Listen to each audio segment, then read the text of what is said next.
Scatter! Yeah! Spring forth! Yeah! Yeah! Rain outlines your fate. Illusion shattered!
My sword! Rain cutter! Teamwork is dreamwork!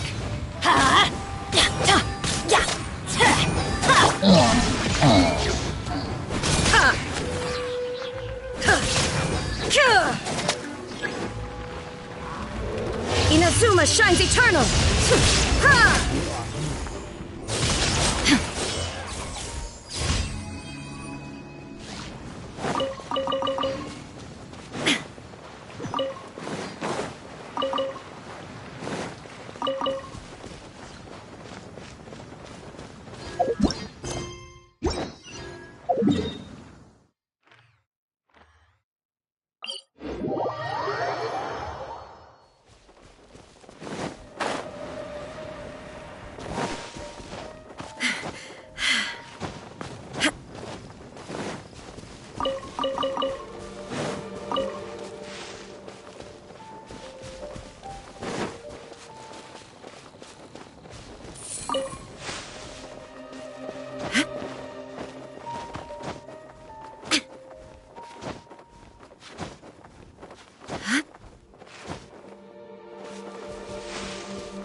Germinate! Propagate!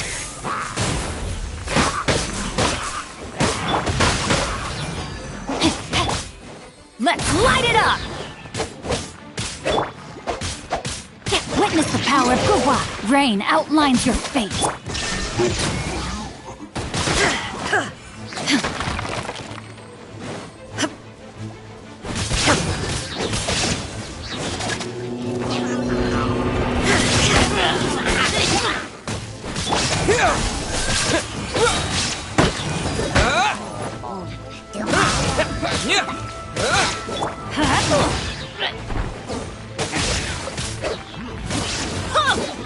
Shine down!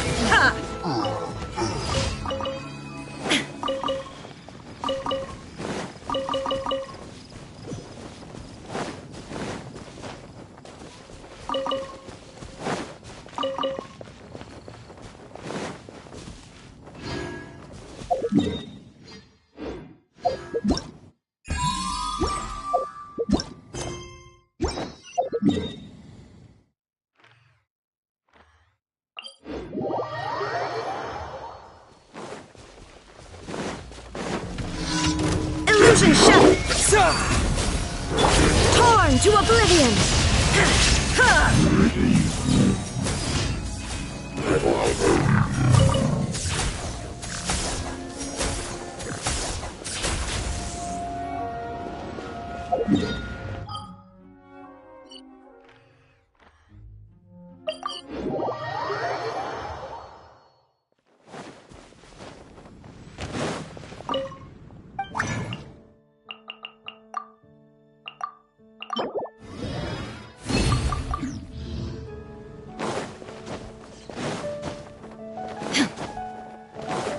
Add Astro.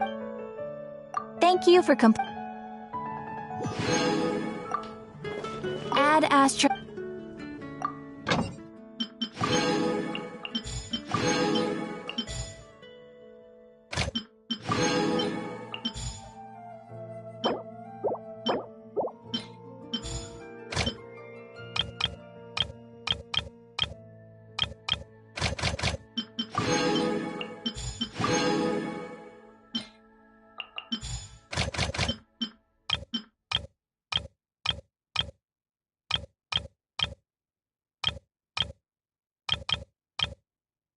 Something that catches your eye.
There is no escape!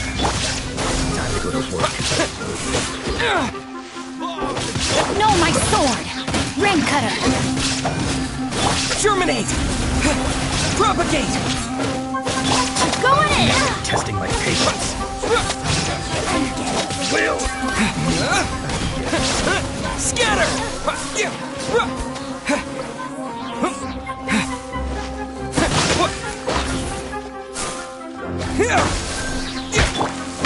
Off we go!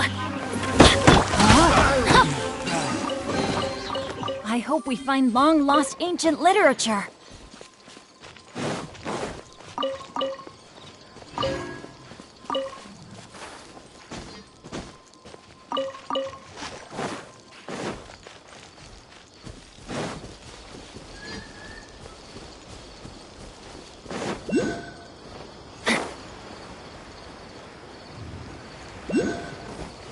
Let me read you a verse. Now you shall perish! Ha!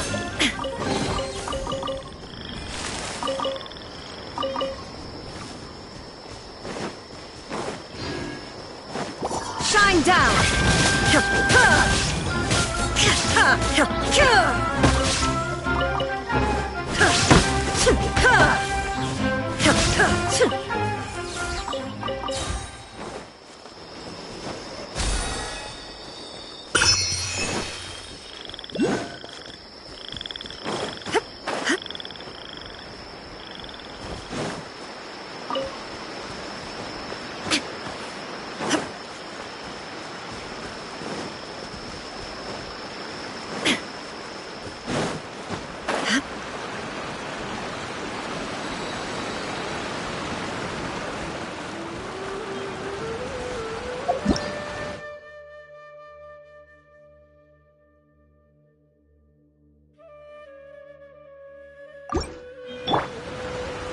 Why do they never miss?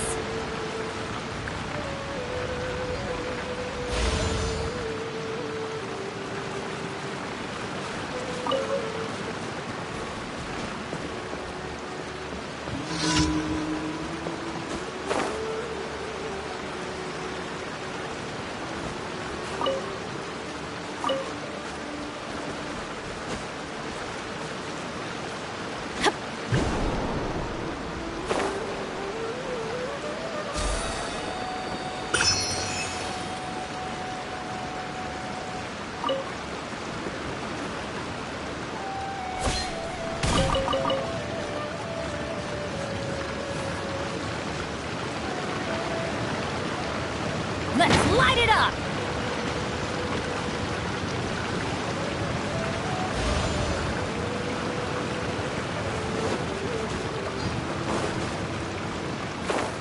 Adventure time!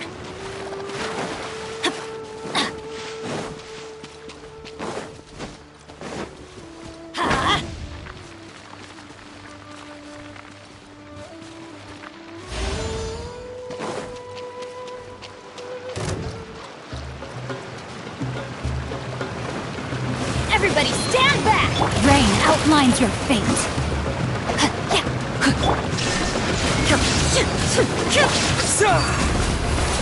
Propagate! Witness the power of Gugwa!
Scatter!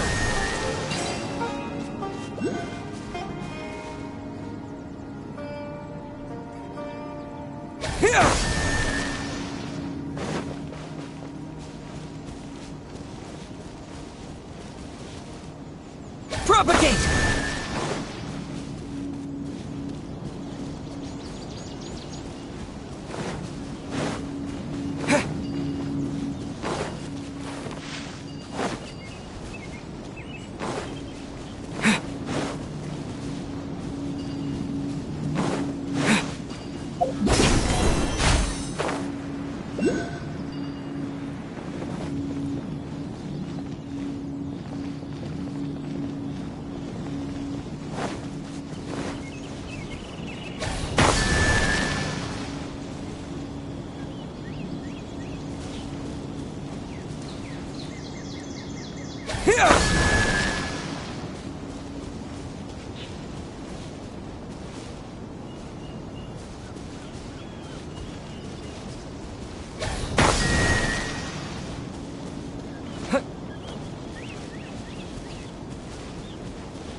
Scatter!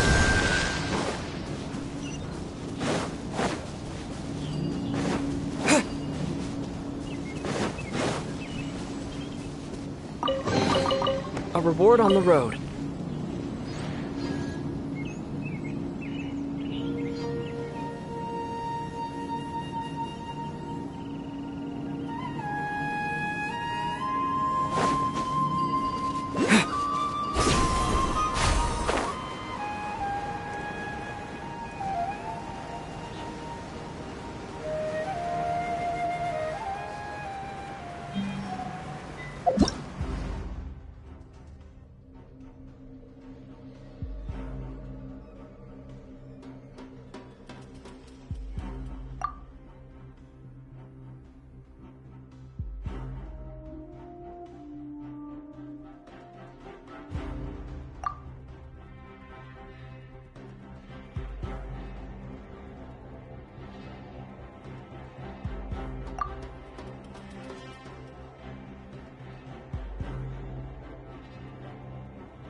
Yeah. Yeah. No, my sword! Let me weave you a verse. Illusion shattered! Inazuma shines eternal!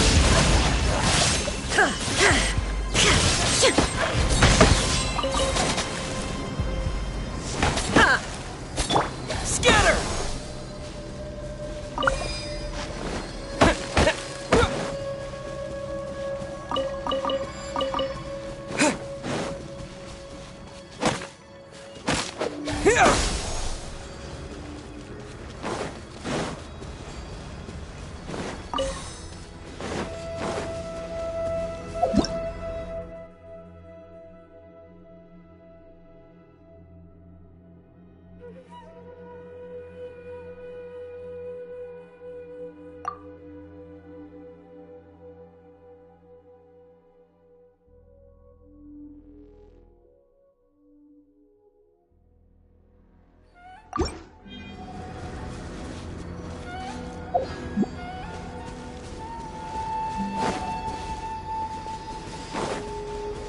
Propagate! Ha! Off we go!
Adventure time!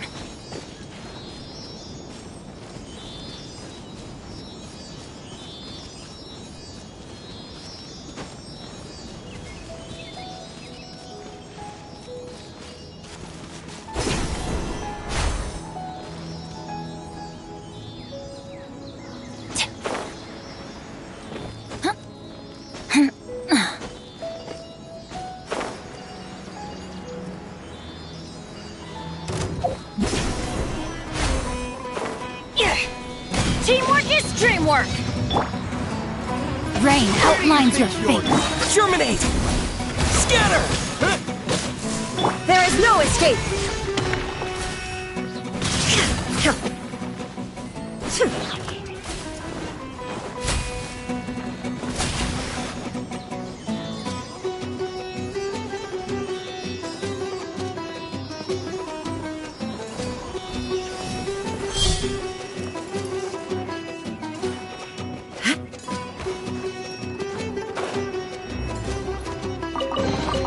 Take them. I have no need.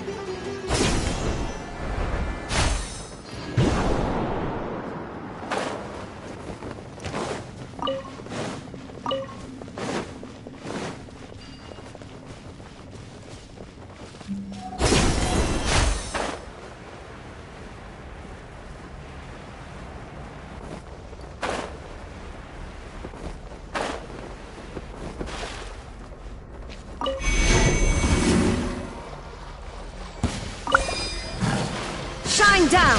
Witness the power of Gugwa! Huh? Everybody stand back!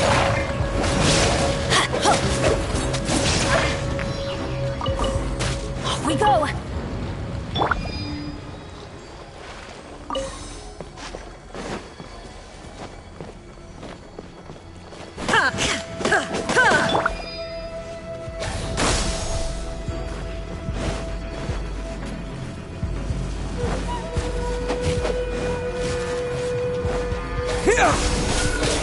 Rain outlines your fate.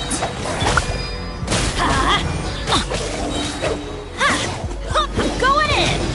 Yeah.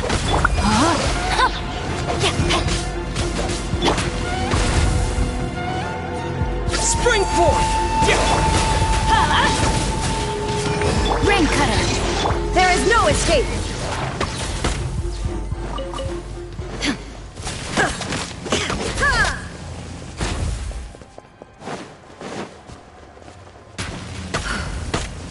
Detached from the world.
Adventure time!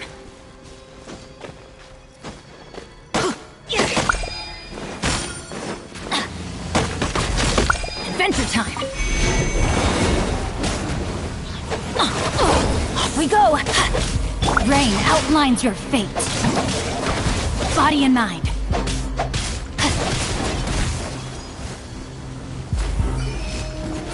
No, my sword! Teamwork is dreamwork! Let's light it up! Shine down!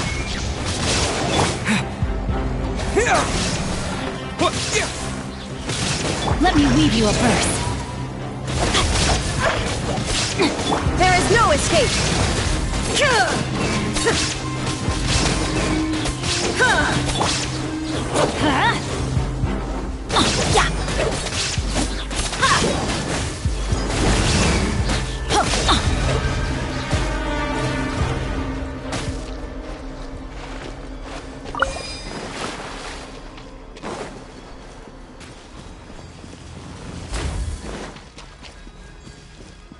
Adventure time!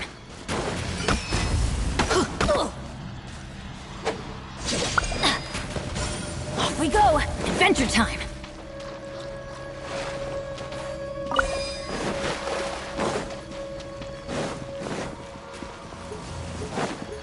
Everybody stand back! Benny's adventure team! I have failed you.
Illusion shattered!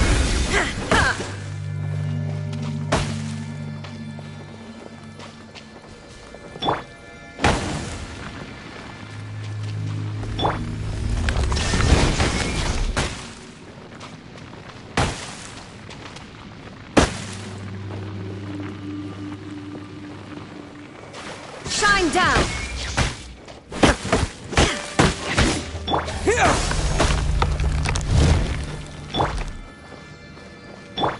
Rain outlines your fate.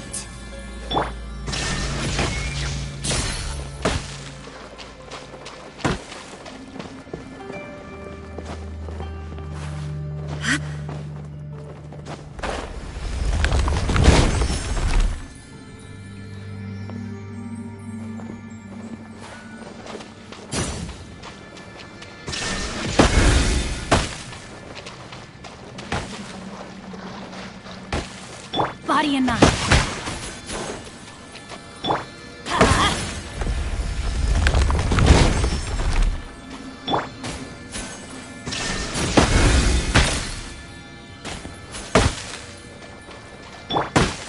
Let's light it up!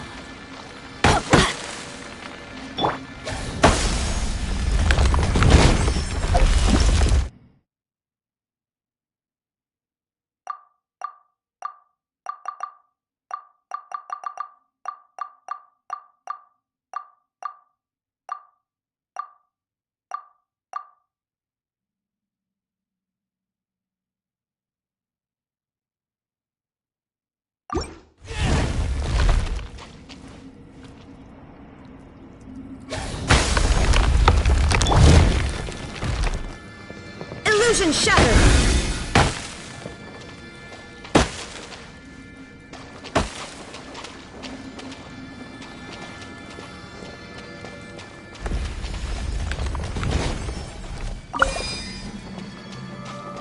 Shine down!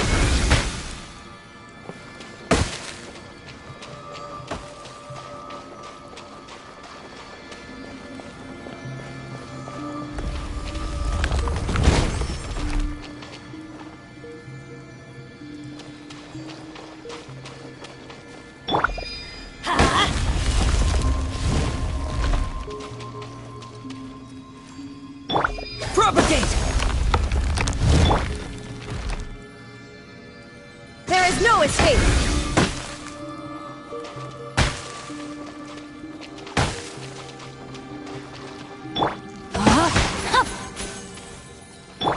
Shine down!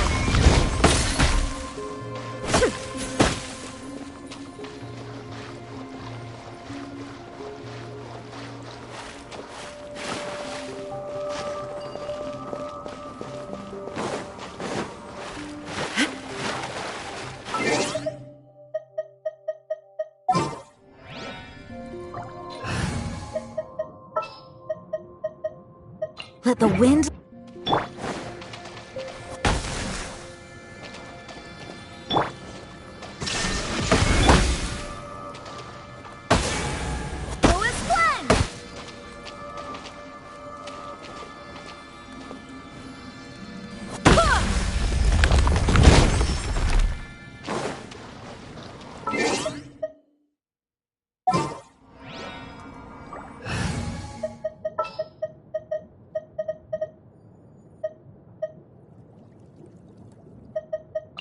You...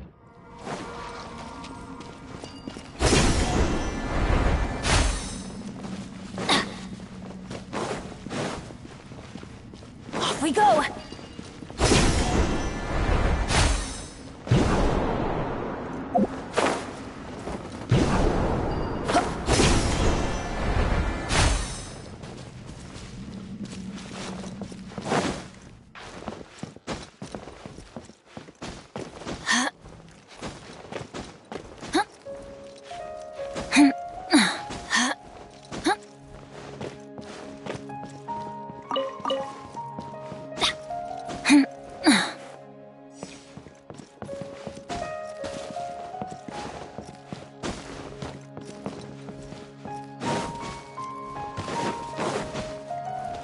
You are Time to go to work. Let's light it up! Here!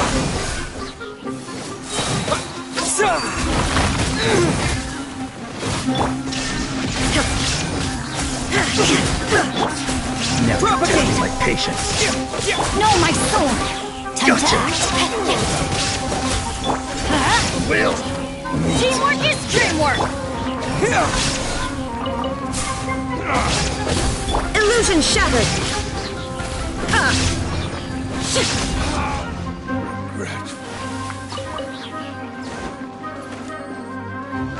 There is no escape!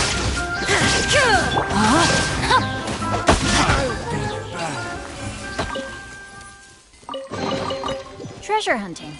A valiant endeavor.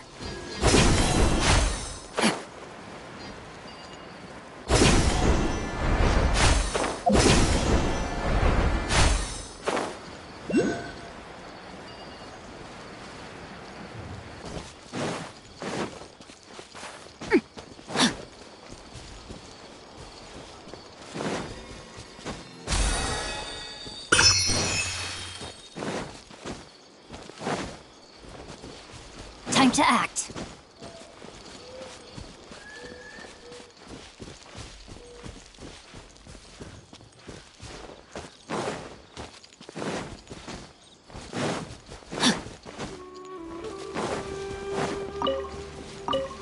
Body and mind. Witness the power of Gugwa. Illusion shattered!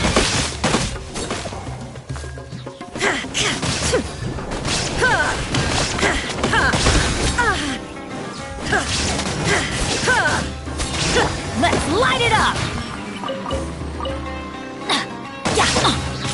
Shine down! No, my sword! Propagate!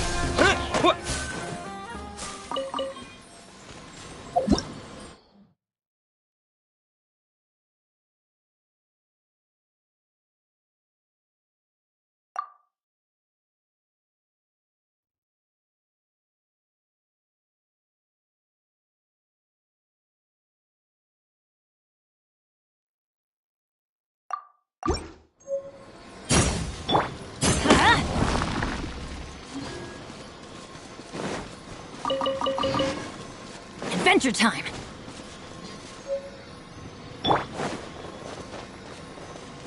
There is no escape!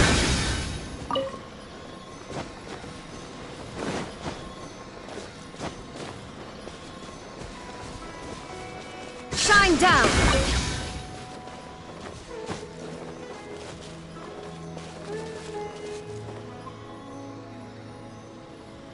Illusion shattered!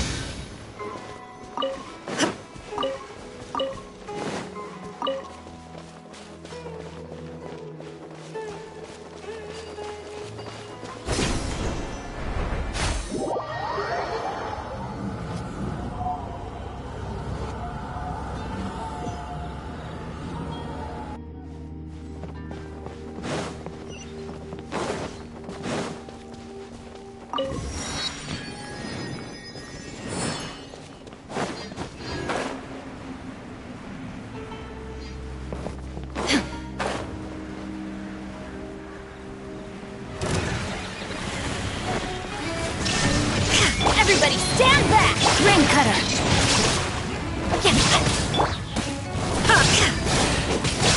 Torn to oblivion!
Is this an answer from this world?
Rain outlines your fate. Witness the power of Gugwa. Let's light it up!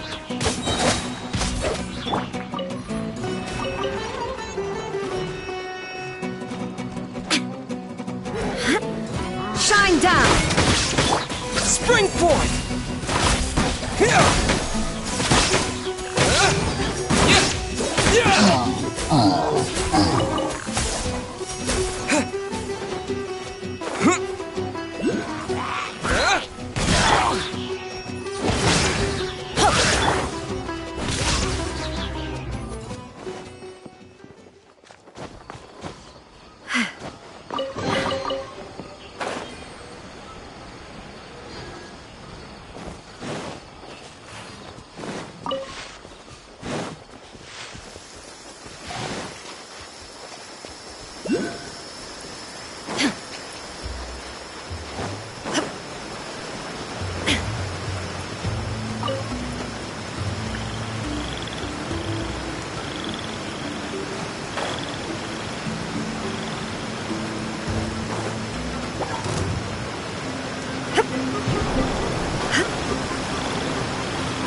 There is no escape!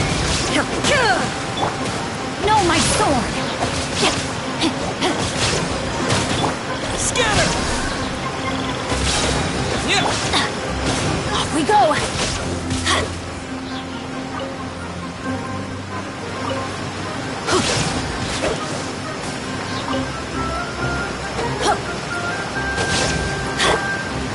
Illusion shattered!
Propagate!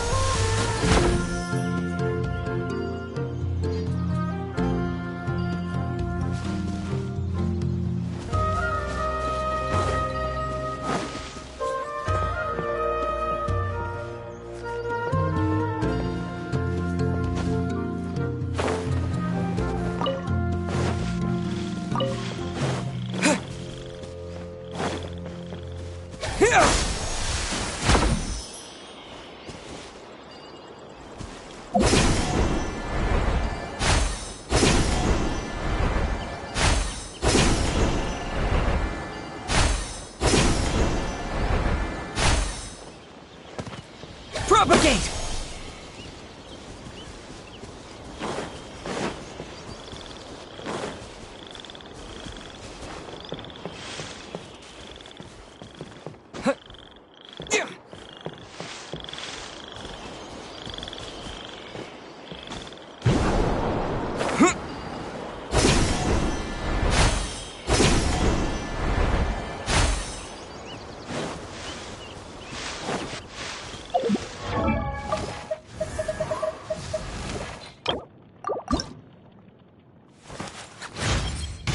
Does this mean I'm making progress?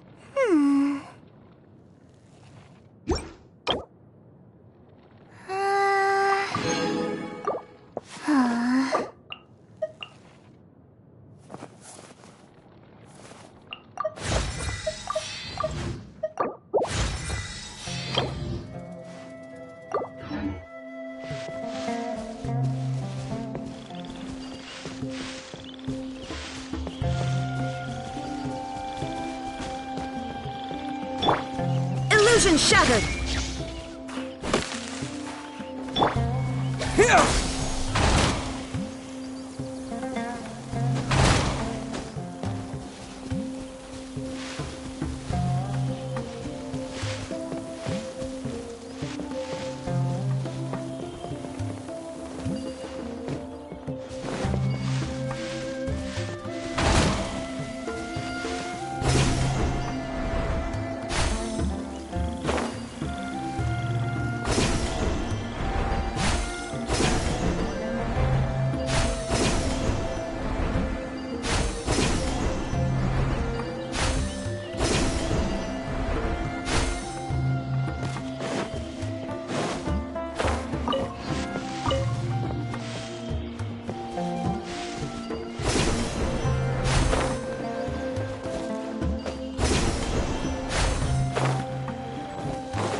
Propagate!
Dream work!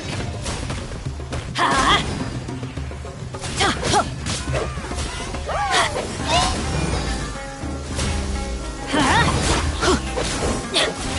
Scatter! Shine down! Ha! Adventure time!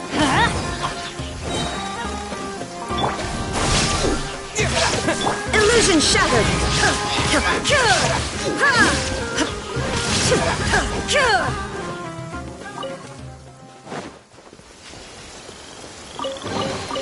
But a momentary distraction.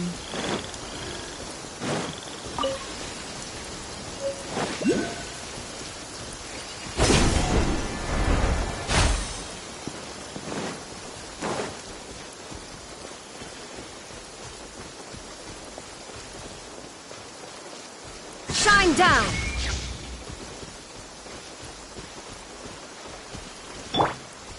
Propagate!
Everybody stand back!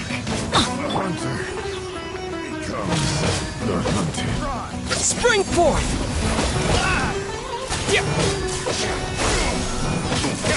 Yeah.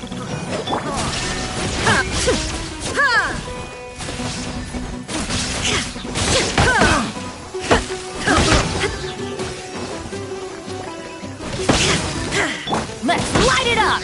Yeah!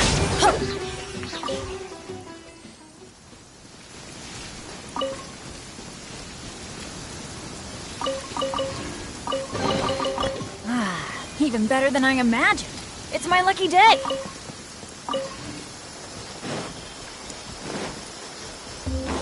Off we go.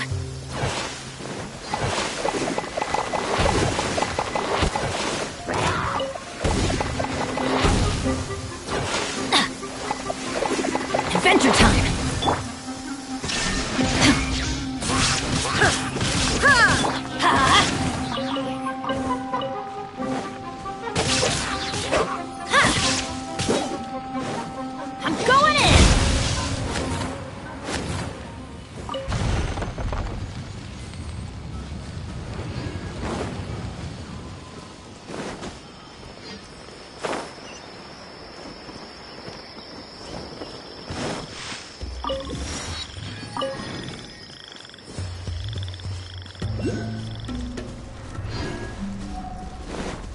Off we go.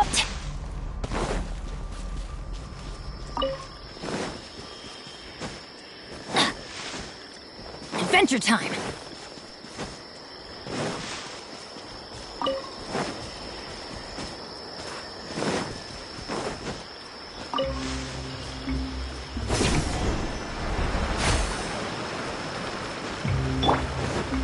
Propagate!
A reward on the road.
Scatter!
There's no escape!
A reward on the road.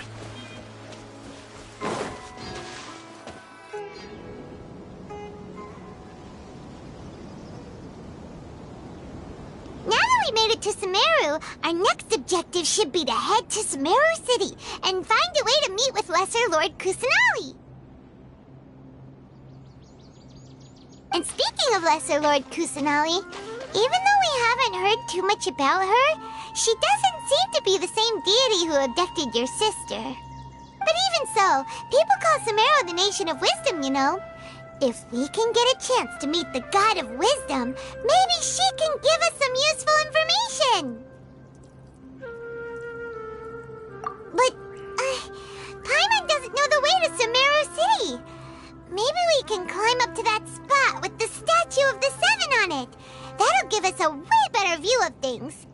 Even if we can't see exactly where the city is, at least we'll be able to check for some smaller settlements nearby.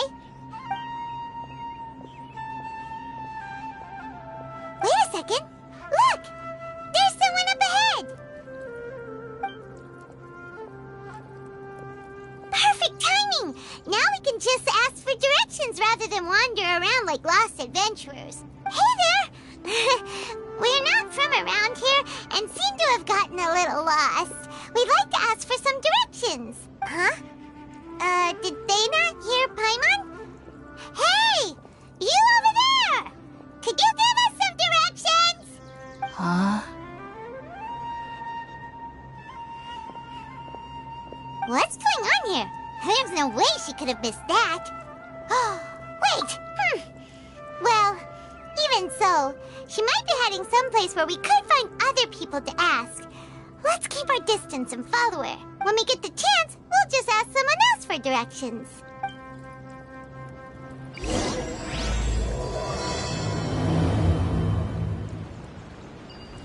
Come on, let's follow her. Just keep quiet. Make sure she doesn't notice us.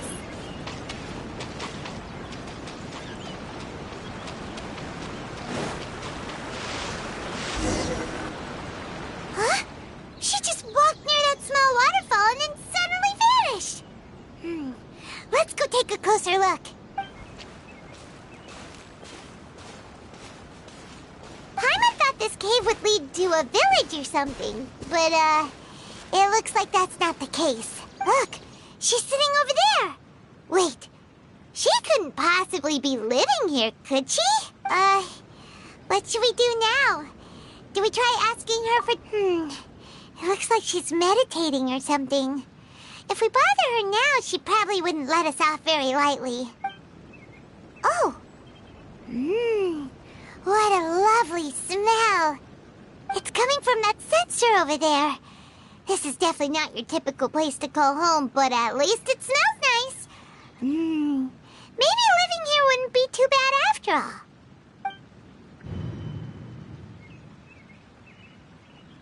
Huh? What's the matter?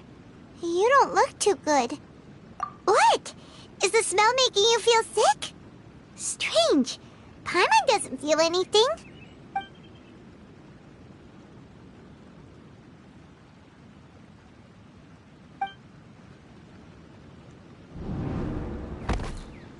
What's happening?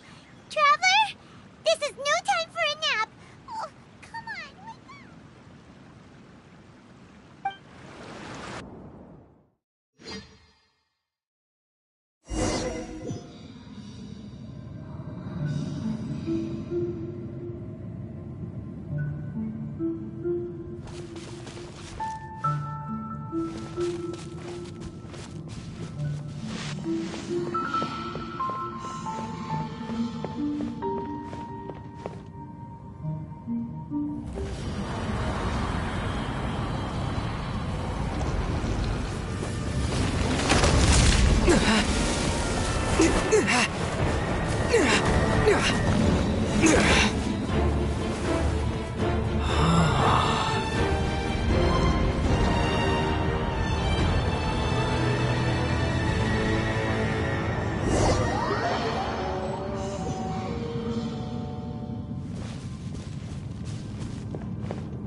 Traveler's been out for a long time now. Yes, you can relax. Believe me, Master is extremely knowledgeable.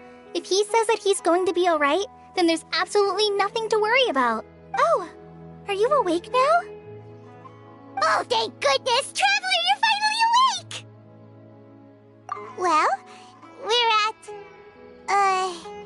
Good question. Where are we?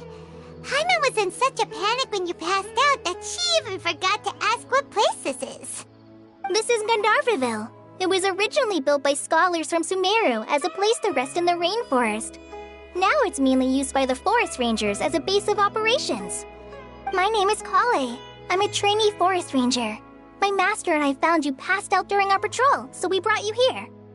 Oh, no things are necessary. I didn't do anything really. By the way, how are you feeling now? Any discomfort? Oh, that's Master's herbal medicine you're tasting. He gave you some while you were unconscious. Before I forget, Master mentioned you should take more medicine once you wake up.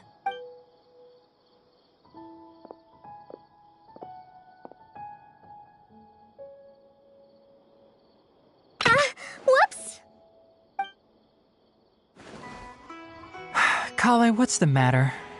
Were you trying to retrieve the medicine? As I've already told you, you must be careful with these. All right, I'll get it for you once I'm finished here. Sorry, Master.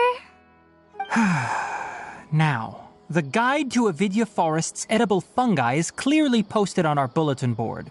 But if Farbode forgets which mushrooms to avoid one more time, I'll have no choice but to leave the guide somewhere a little more visible. Like right smack on his forehead so others can remind him to be careful. Right? This is the second time he's come down with food poisoning this month. I'll be sure to give him a good talking to. Yes, please do. If, on the off chance, Farbode simply enjoys having little imaginary fairies dance before his eyes, then we'll just let him be. But the next time he requires any of our medicine, be sure to charge him accordingly.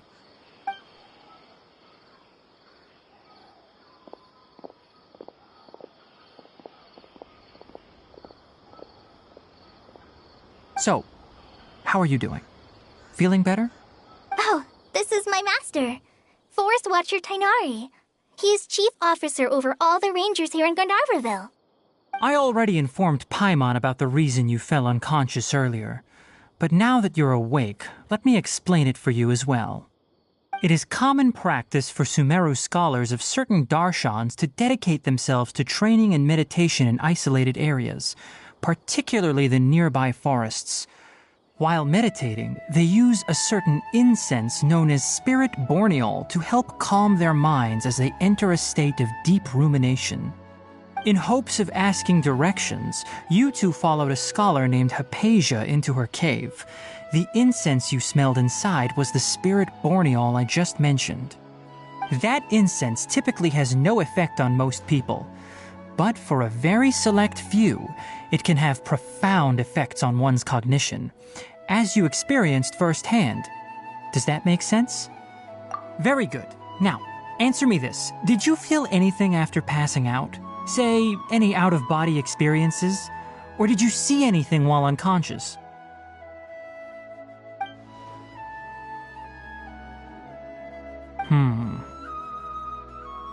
Kale, let the others know to stop bringing their patrol logs here for now.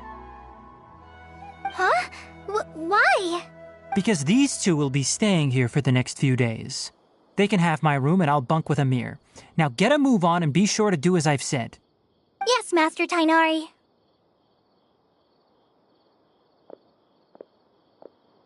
Wait, hold on a second. Can you tell us what's going on? Sure, let me fill you in. I originally planned to send you on your way once you finished your medicine.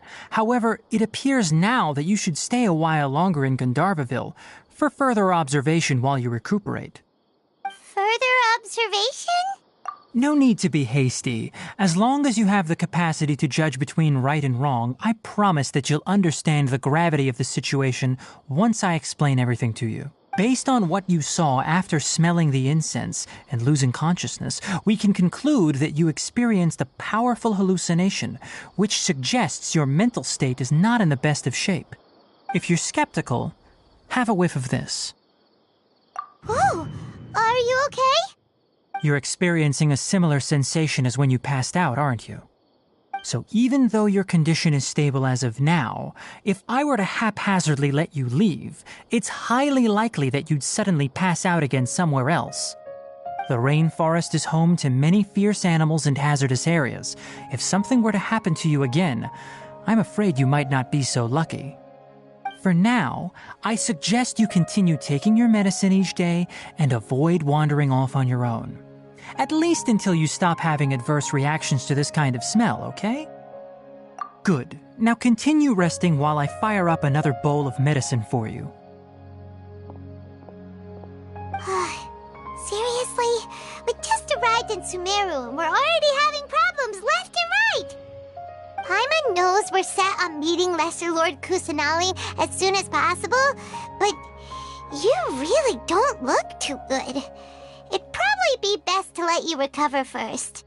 Hey! Are you even listening to Paimon? Paimon's over here worrying about you, you know. What's weird? You mean how you're feeling now? You mean the vision of tree roots and red skies you saw? But if those weren't hallucinations, what could they be?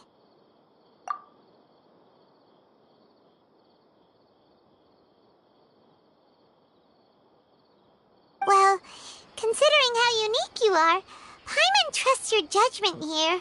But why didn't you say anything about it to Tainari? If he misjudged your condition, then there's a chance you could get worse, right?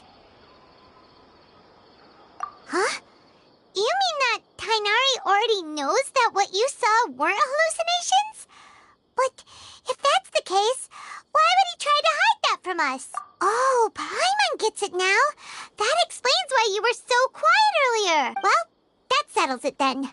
We'll stay here to rest up and figure out what's going on with your hallucinations. But it seems like asking Tainari might not be an option anymore. What do you think we should do? Good idea. Kale's pretty friendly. We can ask her tomorrow about what she knows regarding the Dendro Archon and customs in Sumeru.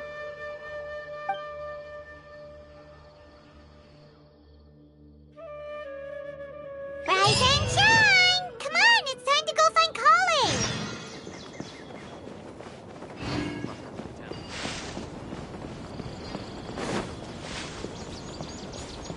Yesterday.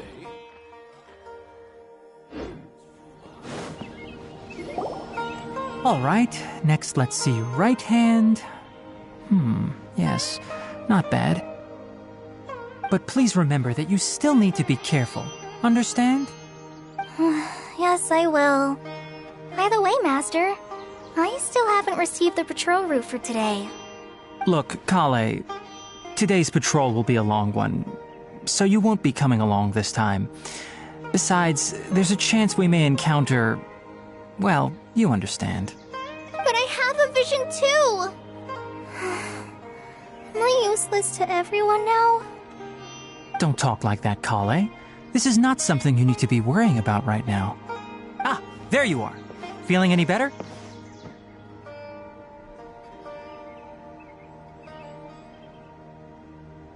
Yeah, since we'll be staying here for now, we thought we might as well try lending a hand around here. Seems you're not the type to sit back and take it easy for a while, huh? In that case, perhaps Kale could take you two for a patrol south of Gandharvaville for the day. And if you're feeling up to it, you can be responsible for cleaning the Statue of the Seven. Tighnari, we're ready to head out. Roger, I'll be right there. All right, we'll be heading into the forest now. I'll leave any further details to Kale. Yes, you can count on me. So, Kale, what exactly are we going to be doing today? Tighnari mentioned cleaning the statue just now, but, that doesn't really sound like the job for a ranger.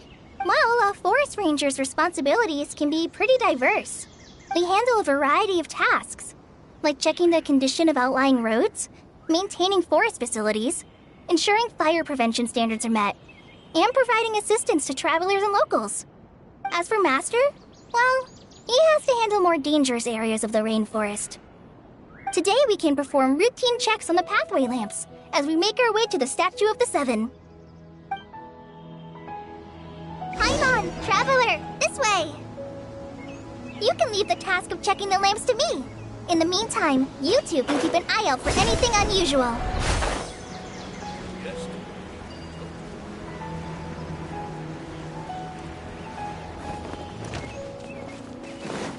Nothing wrong with these two lamps.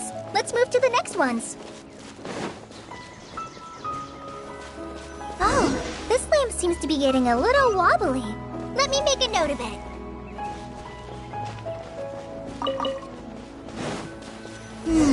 No problems with this lamp. Good.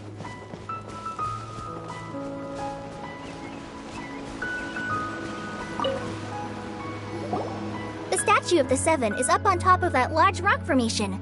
You must have seen it when you came down this road before. It's pretty high up there, isn't it? Don't worry.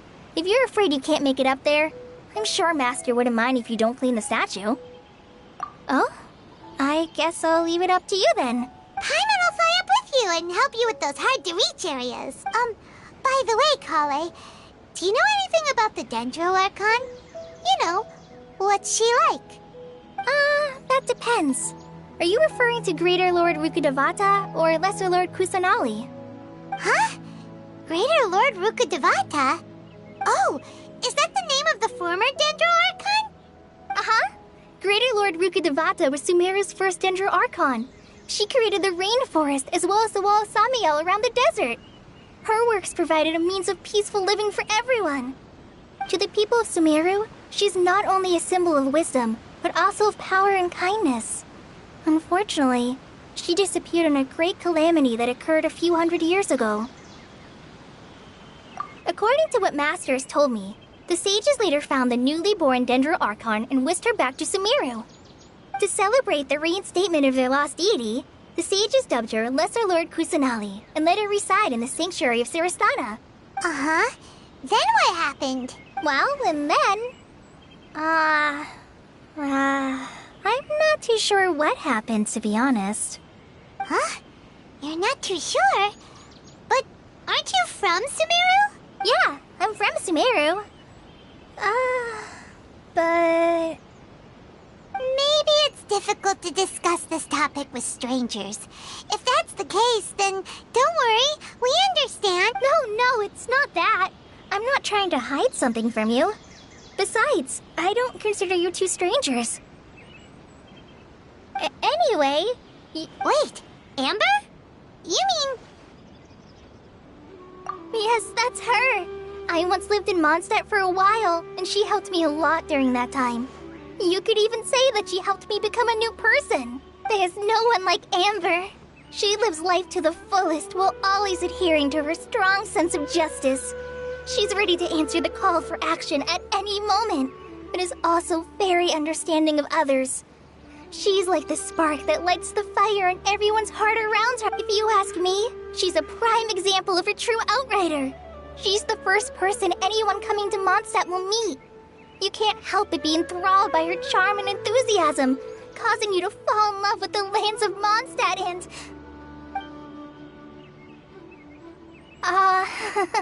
sorry. Paimon thought the work of Outriders was a little different from what you just described, but one thing's for sure. You really like Amber. Sorry. I was rambling on just now. It's alright, Kale.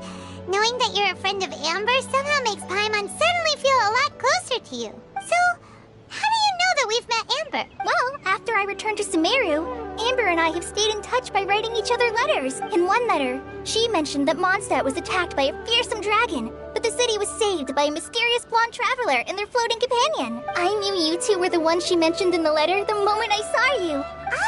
So that's how you knew. Yep, so please know that you two have my complete trust. Really, I wish I could tell you more about the Dendro Archon, but I have been away from Sumeru for some time, and I haven't read any books. That's alright. You've already helped us a lot. We had never even heard of Greater Lord Ruka Devata or the Sanctuary of Surasthana until you mentioned them. Oh, I'm happy that was helpful. There is one thing I want to ask, though. Why do you... So that's why you're here. Thank you for telling me your story. Don't mention it. We are friends after all, right? You both have my thanks. While you two are up there cleaning, I'll go ahead and inspect the forest canopy. Let's meet back here shortly.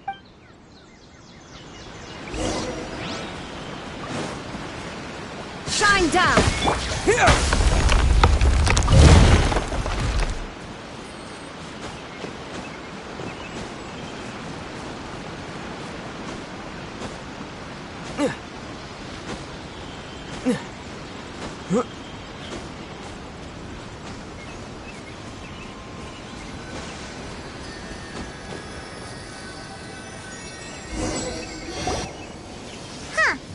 Now that Paimon looks at it, the deity that's carved on the statue is kinda small. Do you think she's supposed to be Greater Lord Ruka Devata or Lesser Lord Kusanali? The name does seem to fit the statue somehow. Well, anyway, we'll have to figure that out later. Let's get started on cleaning the statue. Paimon will fly up and take care of the top and you clean everything below.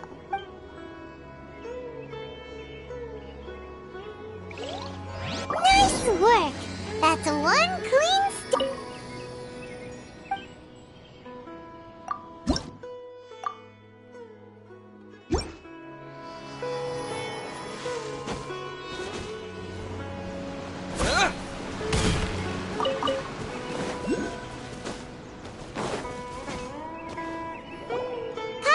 we're back! Welcome back! You must be tired after all that climbing. Let's take a little break. I brought some fruit and water for us. Yay! Food! Hey! Don't be a party pooper. It's not like Kale is a stranger or anything. Besides, the best way to compliment a chef is to show passion for their food. Xiangling taught Paimon that. I prepared a nice portable dish that forest rangers like to eat called pita pockets. I hope you'll like them. Whoops! No! You dropped it on the ground! Not to worry. I wrapped a few layers of oiled paper around each pita. They should be fine. Oh, Paimon nearly had a heart attack there.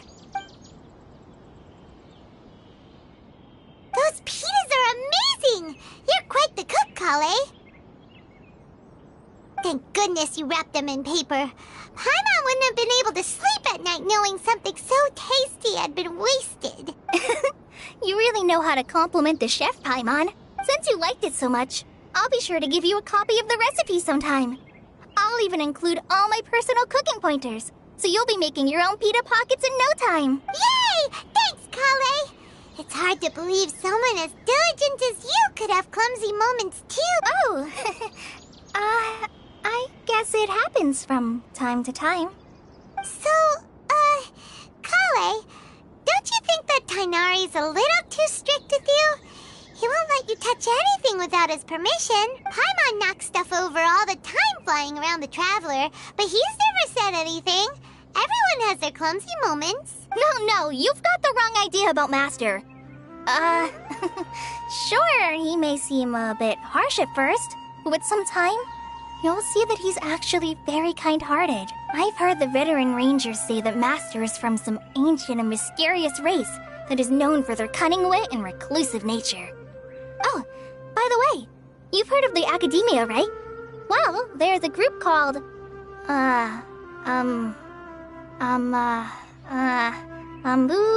something? Well, anyway, because Master does a lot of research on plants, sages from the Academia have written him many times, inviting him to take up an official position there. But Master declines their offers every time, saying, Sumeru City is too noisy.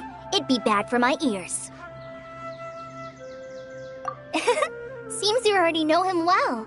Anyway, I'm sure the sages were not happy about his responses. Master could obviously have a bright future in the Academia, but he insists on sticking to the path of a forest watcher. Every day he helps the locals of the forest and passes on his extensive knowledge to trainees like me. In fact, Master's the one who taught me how to make pita pockets. Really? Paimon would have never guessed that. Oh, speaking of Tainari, he was the one who took care of you after finding you passed out yesterday. He even carried you all the way here. Paimon's still kinda upset, though. He kept scolding Paimon the entire way here. Oh no, I'm sorry. Master might have been overreacting a little, but it's mostly because Paimon wouldn't stop yelling, Why, oh why, is he going to die? It probably started to get under Master's skin after a while. Hey! Don't laugh! Paimon was genuinely concerned about you. Hey! Now even Kale's starting to laugh. Ugh, that's it! Paimon won't forget this! It's time for some Paimonial wrath! No! Don't touch me!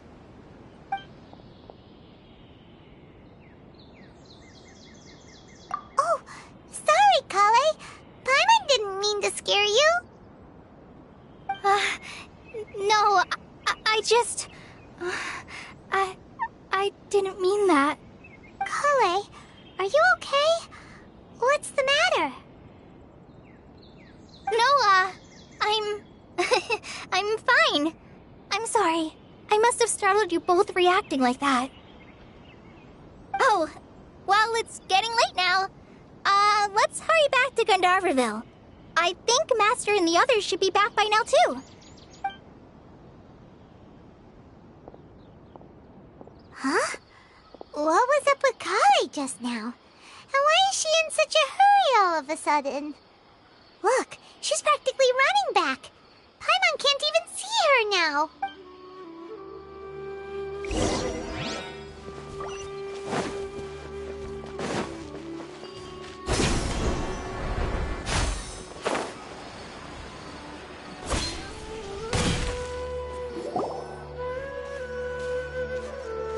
Ah, Traveler, you've returned. Yep, we're back. Have you seen Kale by any chance? Oh, Kale? Yes, I saw her go into her room just a moment ago. Oh, okay. Guess we'll just have to wait and talk to her tomorrow then. I think I'll stay here a while.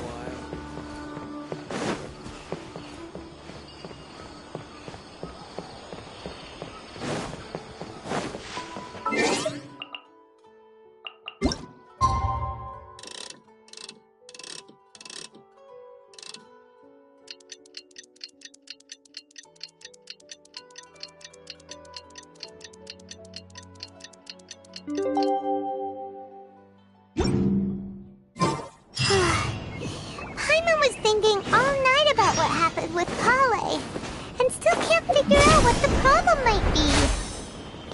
Maybe she's in a better... Ah, it's you two. I was just about to go look for you. Huh?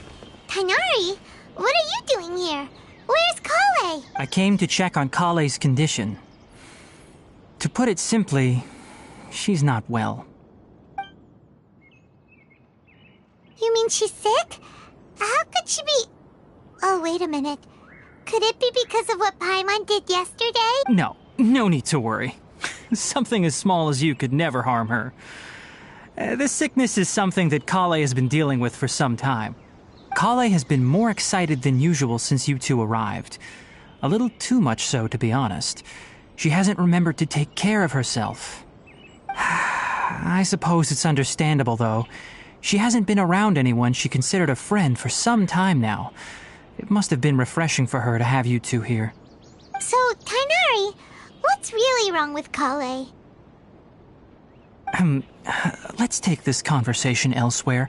Kale just fell asleep after taking her medicine. She needs some peace and quiet.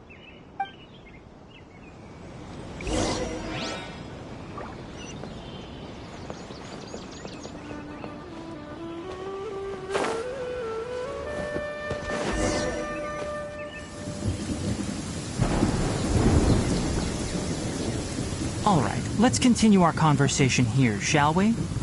To be honest, I hadn't realized that you're that honorary knight from Mondstadt until Kale told me just now. I've also heard all about your deeds in Liyue and Inazuma. So, just to clarify, what I'm about to tell you about Kale is not because of who you are or your past feats. Instead, I am going to tell you because, well, because Kale asked me to. And honestly speaking, I was against Kale revealing her past to you. But she insisted, saying you two treated her with sincerity and as a friend. So now she wishes to reciprocate the gesture. So, Tighnari, what exactly is wrong with Kale? You said this is something she's been dealing with for some time. Just how serious is it? Right. Ever since she was a child, she's been afflicted with a disease called Elazar. Elazar? Yes, it's a disease unique to the lands of Sumeru. It is characterized by dark and hardened scales that form on the body. At first, the afflicted may only feel mild numbness on the affected area of the skin. However, as the disease progresses, one may begin feeling fatigued and even experience peripheral paresthesia. In its final stages, the disease strips a person of the ability to control their own body, and they effectively become completely immobile. That sounds terrifying. Wait, hold on. So when Kale seemed to be acting a little clumsy earlier, it was because... Correct. That would be the effects of Elazar, which is precisely why I do not want her carrying or holding anything, lest she ends up hurting herself. With appropriate treatment, the disease can be effectively controlled before it progresses to a more serious stage. However, there is unfortunately still no true cure for Elazar. Nevertheless, Kale's mother still hoped there was something out there. She handed Kale over to an organization known as the Fatui after one of their members lied and said they had a cure. What? The Fatui? Ah, it appears you are already familiar with them. That'll save me some explanation. Anyway, the person who eventually rescued Kale and brought her to me for care said that she had been given to a harbinger known as the Doctor. I have no idea how this doctor managed to do it, but her case of Elazar was completely stable for all the years that Kale was with them. However, Kale's days with the Fatui were anything but pleasant. Kale is a resilient individual and always tries to appear cheerful. But her experience with the Fatui has left deep scars. Even now, she can still feel deathly afraid of someone touching her. Oh, Paimon had no idea Kale's been through so much suffering. Oh, by the way, Paimon, Kale wanted me to tell you that she's sorry for scaring you yesterday. She also wanted both of you to know that she's sorry for hiding her illness. She doesn't need to apologize. None of this is her fault at all. Well said. I hope you'll get a chance to tell her that in person the next time you see her. Kale once thought that it would be impossible for her to have any real friendships. I trust that you two will never let my trainee experience such emotional pain again. Don't worry, Tainari. We'll take good care of her. Well, it's not too serious at this point. She overexerted herself the last couple of days, which is what led to her breakdown this time. As long as she has taken her medicine and gets plenty of rest, she should get better, though I must admit that Kale's condition was much more stable when she first arrived here in Gandharvaville. She was interested in the work of the forest rangers the moment she saw us.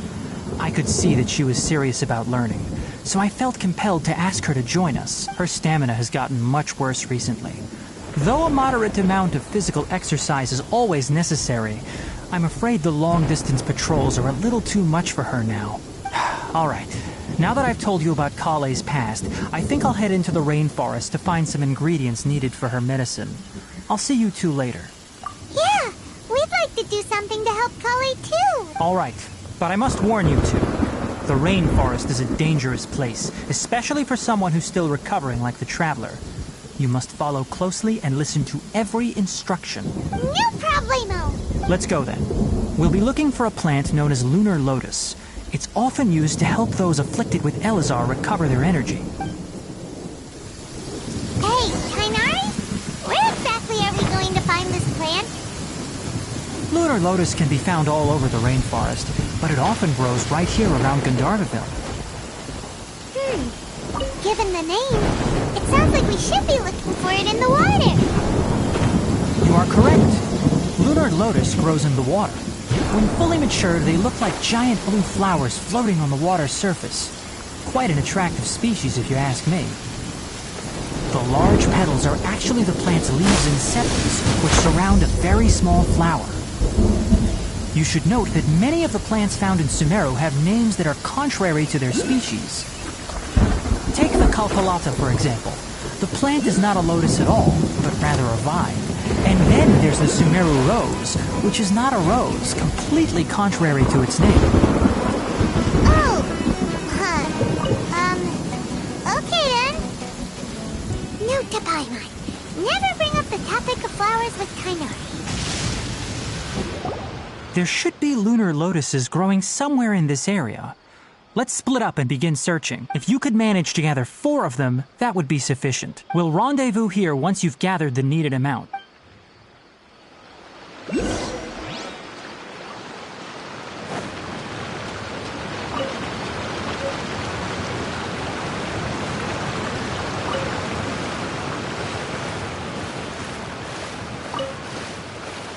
All right, we've gathered enough lunar lotuses. Let's head back to meet Tainari. Hey, Tainari, we've... Let me take a look. Good, very good. These are all excellent quality. I'm quite glad you two came along. Your exploration experience helped save me a lot of time here. Hey, Tainari! Oh, Tainari, someone's calling your name. They're dressed like a forest ranger. Ah yes, that's Amir and the others. But didn't they just set off not too long ago? What are they doing back so early? Let's go find out what's going on.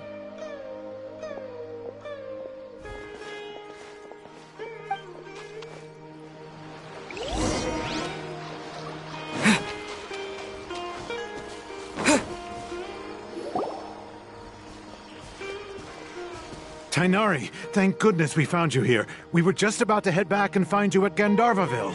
What's going on? We just discovered a withering zone. The withering is back?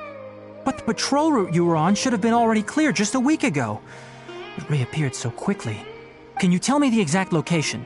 It's up ahead, deep in the river valley. It's appeared in a spot that blocks nearly the entire narrow part of the valley area, so we decided to come find you as quickly as possible. And the radius of the contamination? Sorry, I couldn't get a clear enough view to tell. No one in our patrol team had a vision, and it appeared to still be spreading, so we didn't risk getting any closer. Okay, I understand. You made the right decision.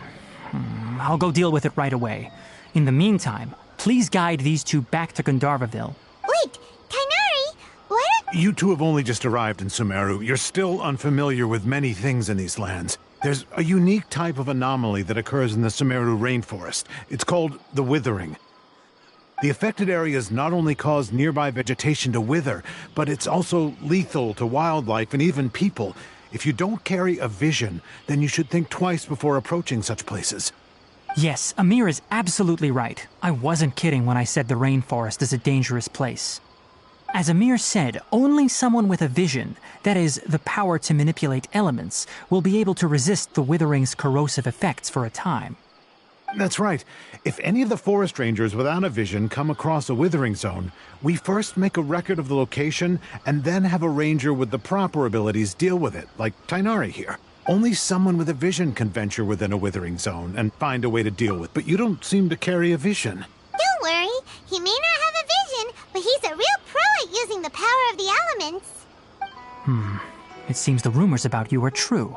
In that case, all right, you two may accompany me.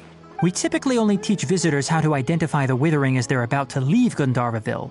We'll make an exception today and show you what it looks like up close.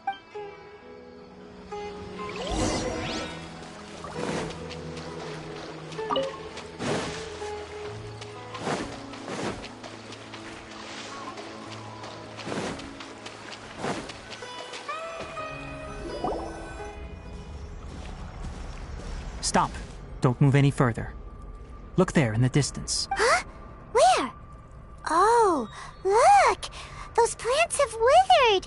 That whole area is kinda gloomy. Even the air looks like it's filled with ash. Oh, Paimon doesn't like the look of this. That is the withering. All right, traveler. We're going to have to enter that withering zone. Thank you. But I must warn you. Don't push yourself.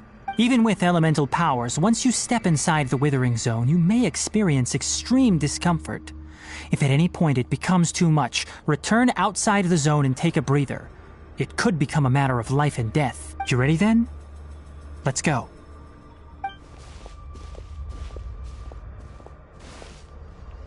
First, we must locate any branches sustaining the withering zone.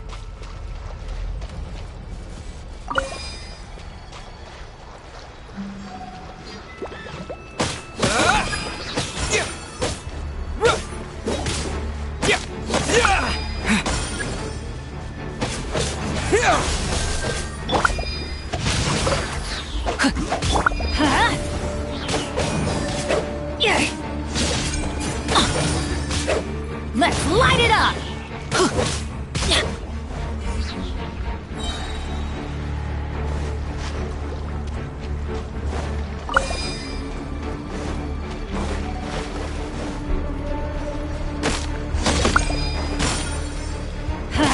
Teamwork is true! Illusion shattered!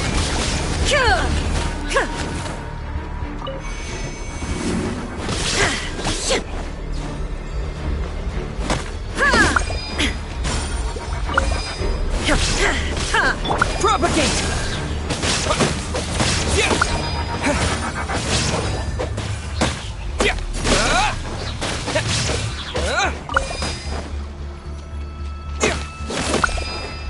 Great work. Now that all the branches have been cleared, we'll need to take care of the tumor.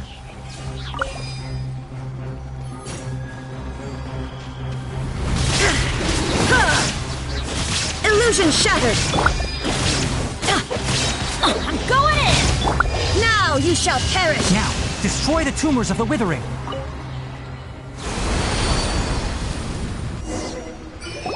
We did it! Everything's returning to normal now! Yes, thanks to you two. We were able to quickly restore this area back to normal. Tainari? You make it sound like we did well, but why does Paimon have the feeling you're worried about something? It's that obvious, huh? Alright, it's like this. Recently, the rate at which the withering zone appears has been increasing. Even though we were able to quickly clear that withering zone, it won't be long before another one appears. If that simply meant more work for me, then that wouldn't be an issue. But it's far more severe than that. The withering is leaving lasting effects on the rainforest itself. For instance, even though we cleared out the withering zone, many of the plants that were affected will not recover. This presents a crisis for the ecosystem itself. Many plants in the rainforest are already in decline, directly impacting the wildlife that depends on those plants. And most disturbingly, as the appearances of withering zones have started to increase, Kale's case of Elazar has also become more serious. Huh? But why's that? I'm still not sure of the exact reason. However, I've received word from acquaintances at the academia that similar cases are being reported for patients with other conditions. No, none that we know of. The withering has been recorded in Sumeru for millennia. It's said that it originates from the depths of the world. By the way, have you heard of Irminsul before? Irminsul is a tree located deep beneath the surface. Although it isn't like any tree we know in a biological sense, you can basically think of it as a large tree that grows downwards rather than upwards. I'm sure you've heard of ley lines, right? They're like the roots of Irminsul, spreading and extending from a massive cavern deep underground all the way up to the surface. Ley lines continually absorb the memories of this world, which are then funneled into Irminsul, allowing it to collect knowledge and wisdom from ancient times to present day. The Dendro Archon is known as the God of Wisdom because her consciousness is directly connected to it. It is also said that the Dendro Archon's power is a manifestation of Irminsul. And as for the Withering, its emergence is related to a disease that's affecting it. That's right. My ancestors learned of this from Greater Lord Rukkhadevata's familiars a long time ago. But even those mysterious creatures did not know of a cure for Irminsul. I'm afraid we Rangers will be battling the Withering Zones here for a long time until a cure is found. Alright, that's enough on this topic for the time being. Now that we've taken care of things here, it's time for us to head back to Gandharvaville.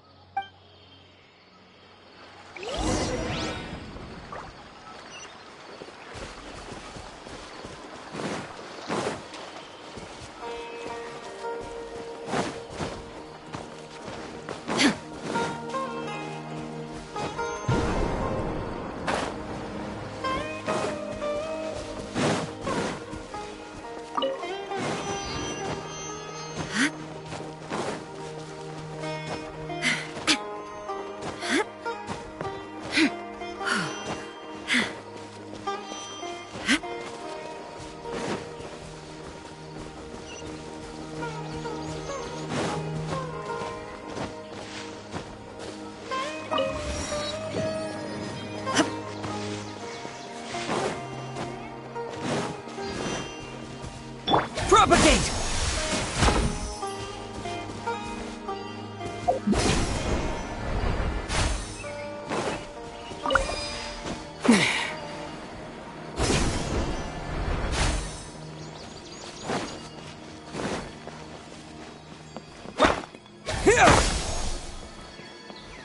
Shine down!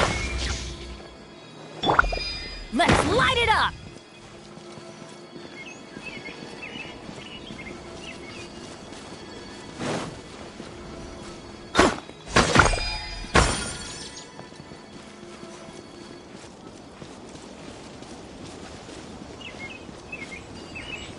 Off we go!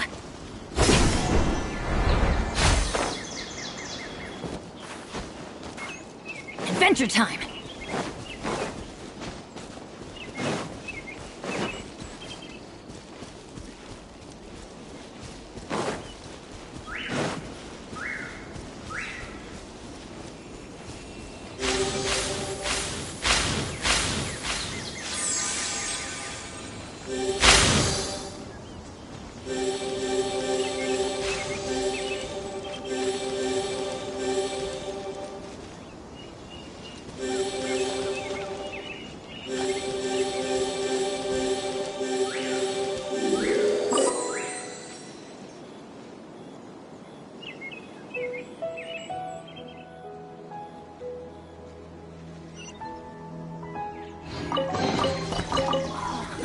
It's a miracle!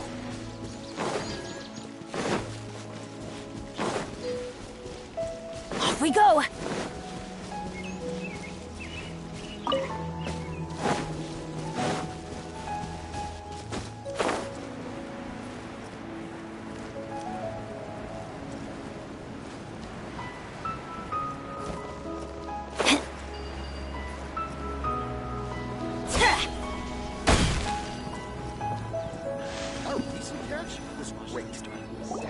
Oh, Tainari, you all made it back.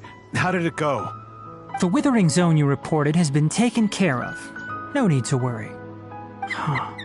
Wait, is that? Oh no, Hypatia!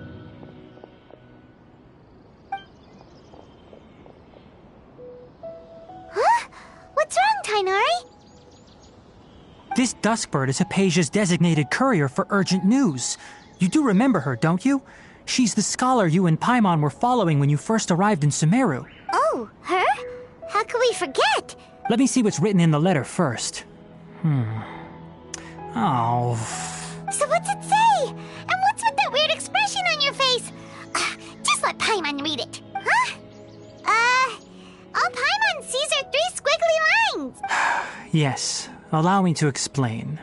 After we brought you from Hypatia's cave to Gandharvaville, Hypatia resumed her meditation. She must have just finished.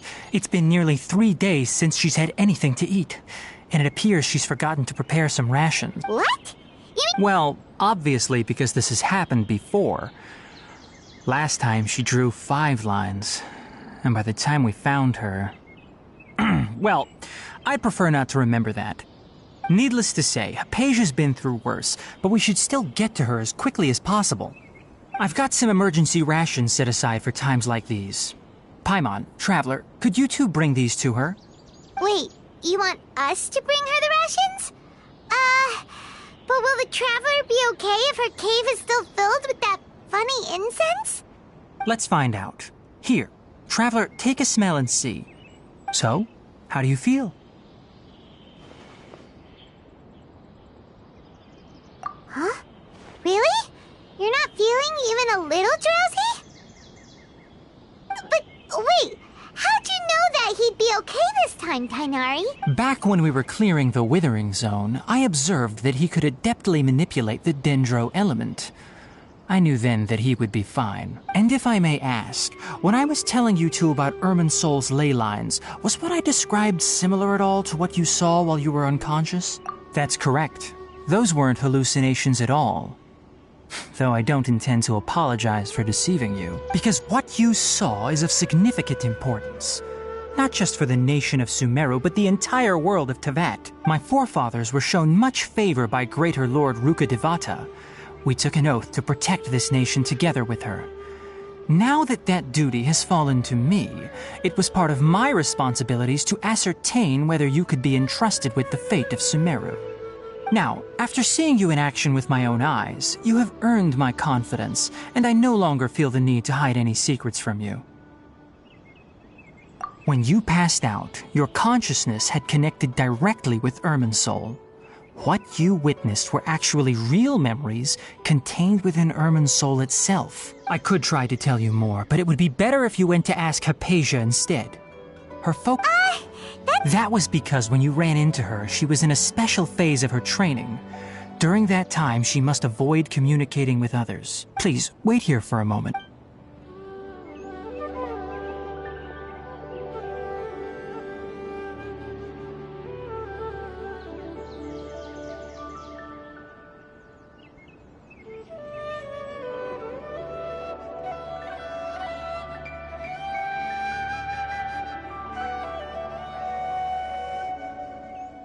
Here, take these. It's a meal I packed for Hypatia, as well as some other ingredients. I'm sure it'll come in handy. Also, here's a letter that I would like you to give to her. Just show it to her and she'll answer any questions you may have. No, I should be the one thanking you. You've both been a great help these last few days. Hypatia should still be in the cave. 5 Duskbirds. Let's go inside and see how she's doing.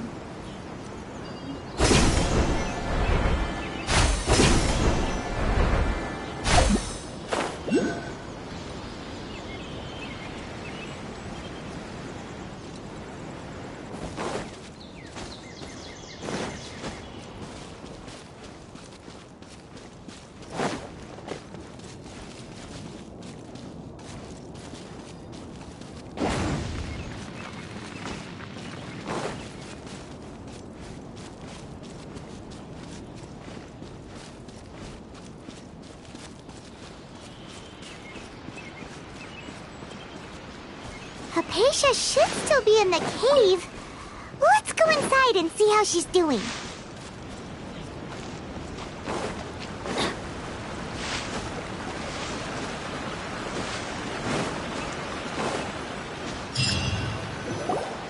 Hello?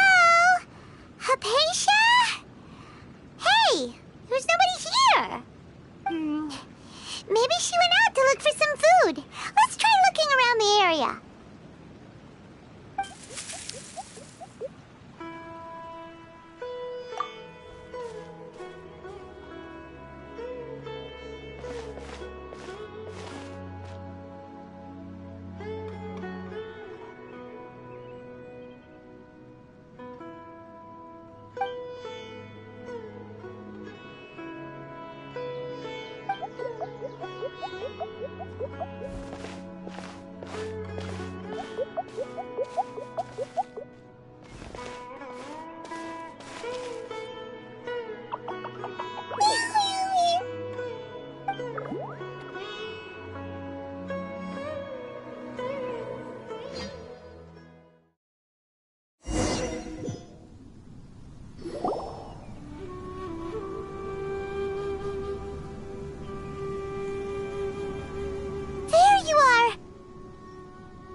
Hypatia, are you alright?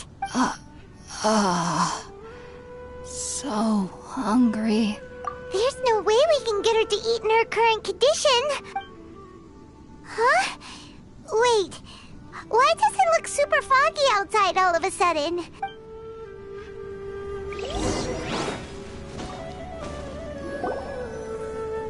Huh? How'd things out here end up looking like this? What happened? And where are we? Really? Oh, maybe you're right. Let's go investigate the area.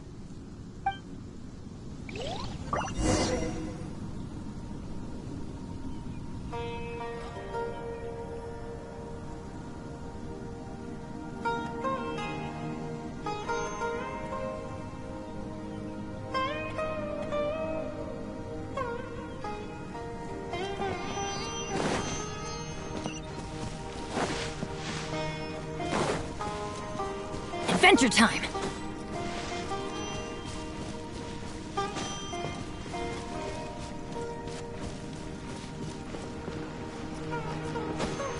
Wow, this place is huge! Paimon knew there's something off about that cave. Let's think of a way to get over there and have a closer look. Who knows? Maybe we'll find a lead of some kind. Illusion shattered!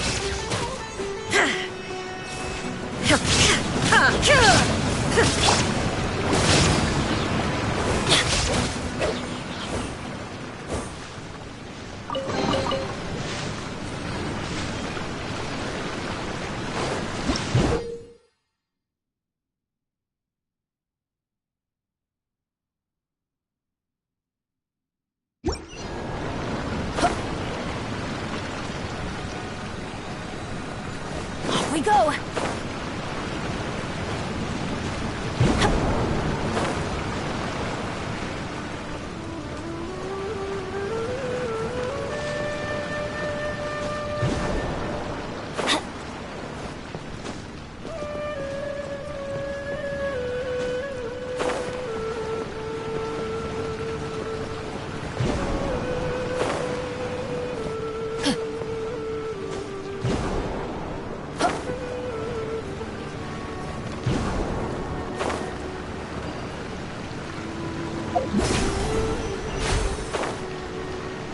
Adventure time!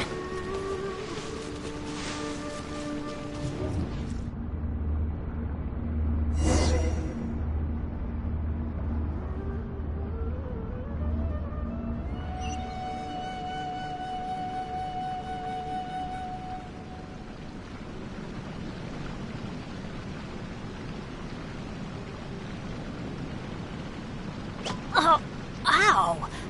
Where did that come from?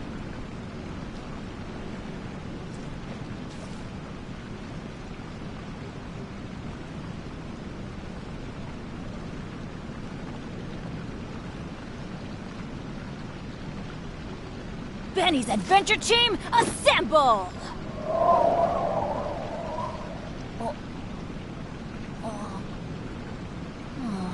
Or not.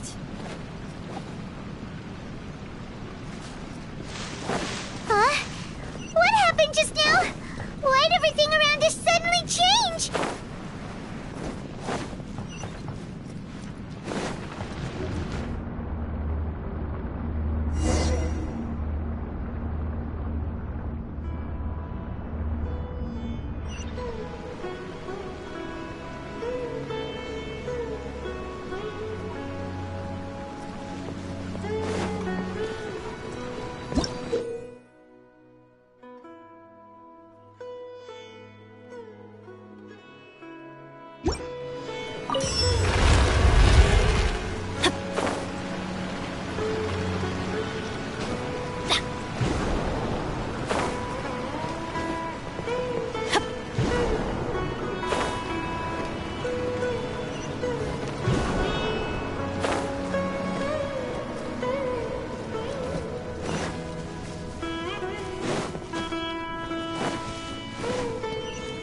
Off we go!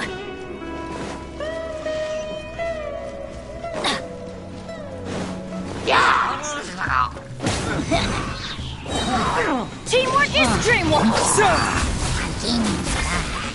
Shine down! Absurd!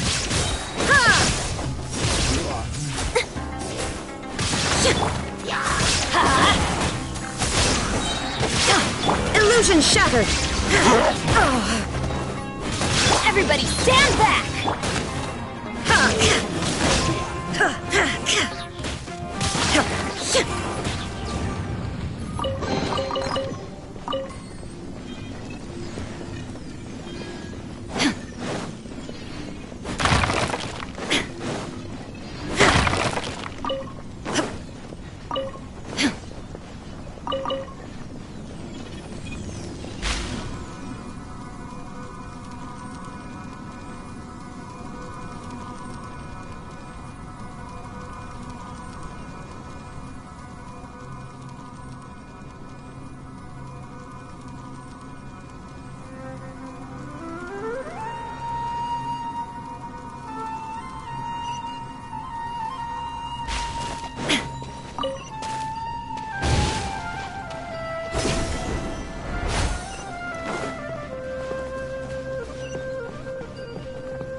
What in Tibet is going on here? This place is getting weirder by the minute! Hey! What's the matter? You don't look so good!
we meet again, traveler. The Abyss Herald! What are you planning to do in this strange place? Strange place. Plotting.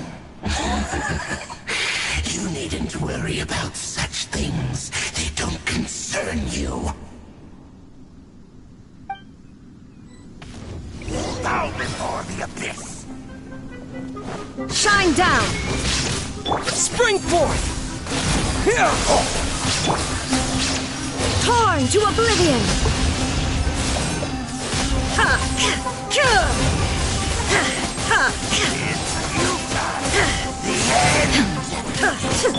Going in! Let's light it up! Scatter! The world will fall.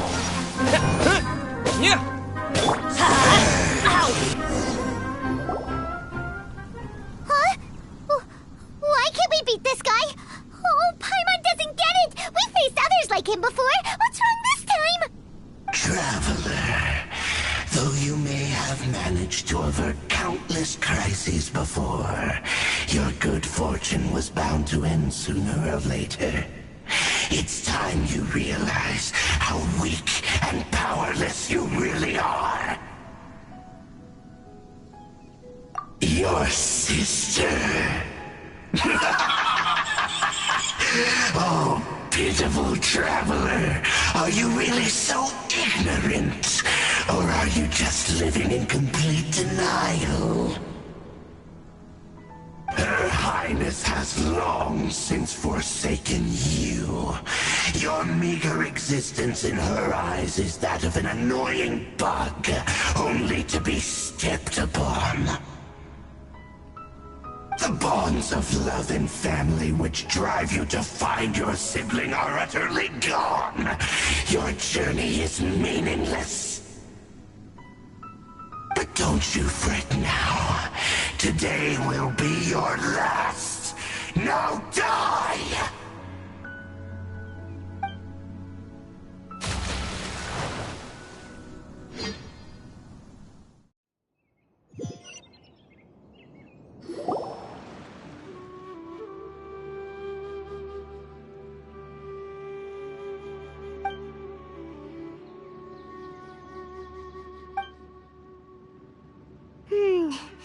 What do we do?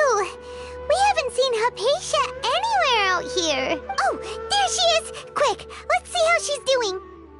Ah, so sweet. Well, the good news is that she's still conscious. Hey, why'd you drop her food on the floor like that?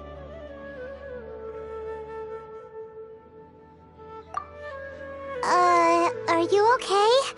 That's really not like you. Anyways, we can talk about this later. We better make sure she's alright first.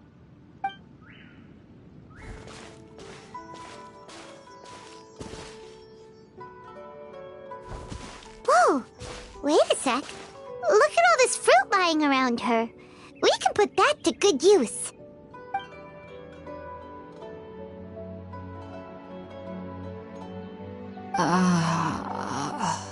Who is there? Tainari, is that you? Huh?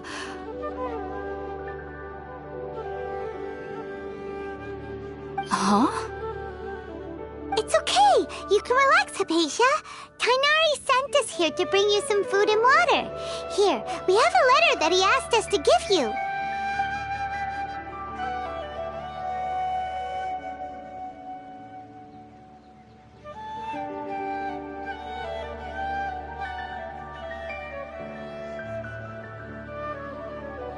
I see.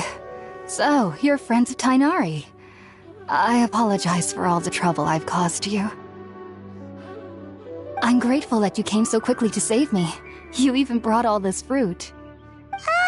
Well, actually, we didn't bring the fruit. It was already here when we arrived. We were kind of wondering about that, actually. When we found you here, there was all this fruit lying around and even some juice dripping from your lips. How did you end up like this anyway? Oh, really? I seem to understand now. All the fruit was likely from my, neighbor. Must have come by and saw me like this. Your neighbor? You mean there's someone... Oh?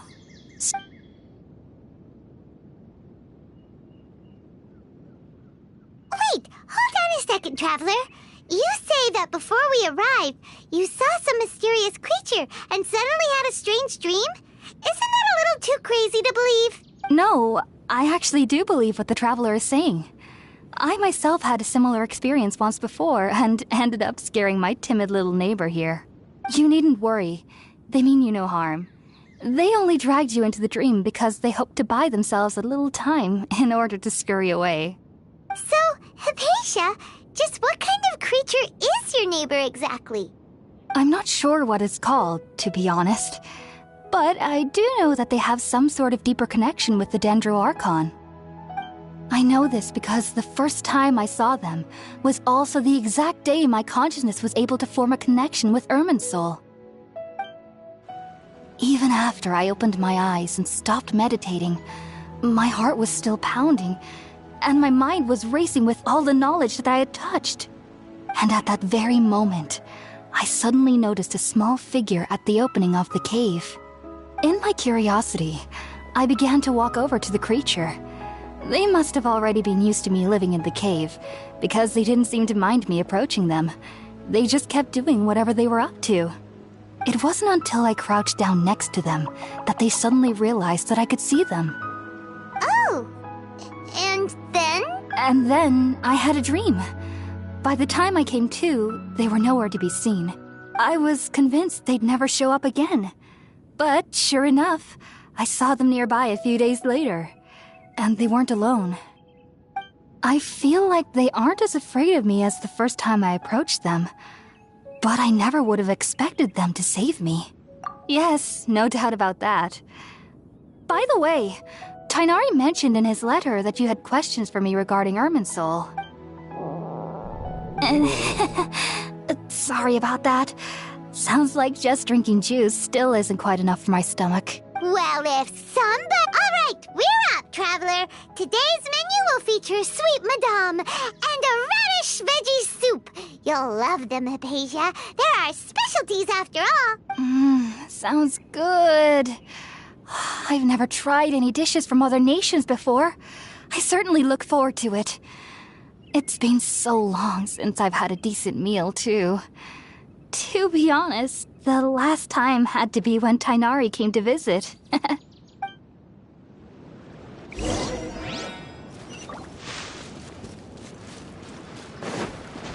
Adventure time!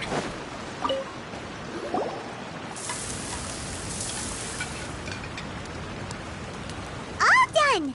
Let's use the empty box that Tighnari gave us since we already watched it. Oh, it smells amazing! And the box is a nice touch, too! Let's go serve this up and start eating with Hypatia!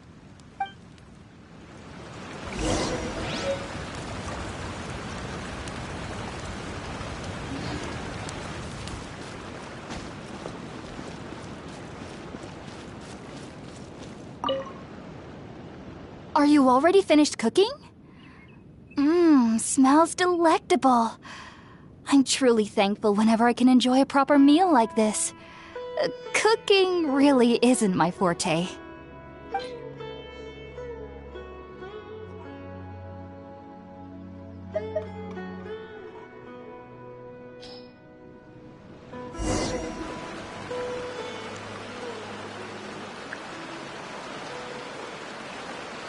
Even though everything you mentioned was in Tighnari's letter, it's still hard to believe you were able to connect with Irminsul immediately after smelling Spiritborn Ale for the first time.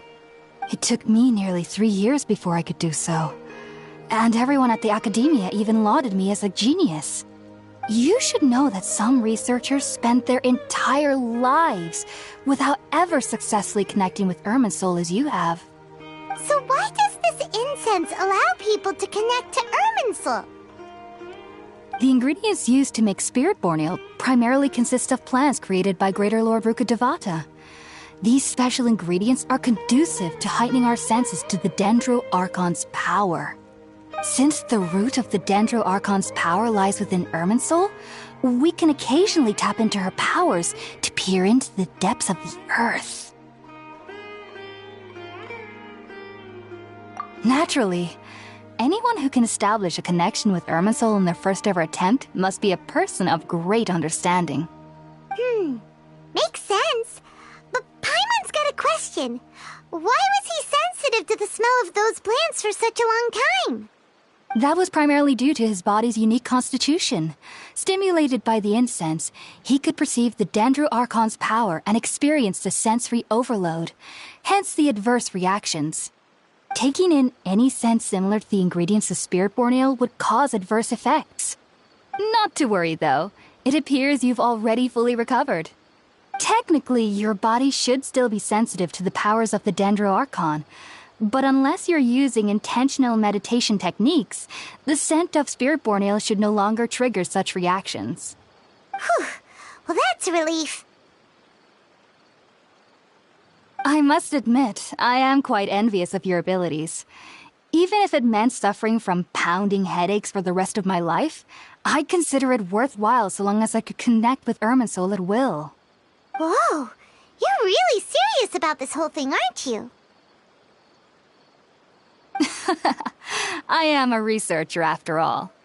As a member of the Ritaoist Darshan at the Academia, my main area of research is the stars and their connection to the fate of living beings. But there is still so much we don't know, especially regarding the mysteries that lie in the starry skies. Which is why I must turn to the all-knowing Irminsul for answers. If only my perception wasn't so limited. Unfortunately, I cannot guarantee that my every attempt to attune with Irminsul will be successful, or that doing so will leave my consciousness intact. I am currently in the stage of training known as Satyavada life. Many researchers in Sumeru have lost their minds while seeking to attune with Irminsul during this stage. Sages have said that Irminsul contains divine knowledge, and touching such knowledge without the proper preparations and abilities will only lead to one's mind caving in on itself. That's why we meditate alone. We need to ensure that our minds will be calm while minimizing the possibility of involving anyone else. Whoa, so knowledge from Irminsul can be super dangerous. Aren't you afraid of the risks, Hypatia? Of course I do. Especially during nights that are pitch black with no moonlight, and dead silent without even the sound of insects. However, I've been feeling better as of late. I don't get as scared anymore knowing that I have a little neighbor living nearby. I believe that being able to see them is a sort of blessing from the Dendro Archon. But what's strangest of all is that they're clearly an envoy of the God of Wisdom herself, and they have the curious power to make people dream. What's so strange about that? It doesn't sound so out of place for a divine being, does it? Well, it's strange because nearly nobody in Sumeru can ever dream. Oh, is that true? Yes, well, to an extent. Only children can dream in Sumeru. Adults, however, never do. The sages say that wisdom implies rationality, but that which occurs in dreams is often neither rational nor logical.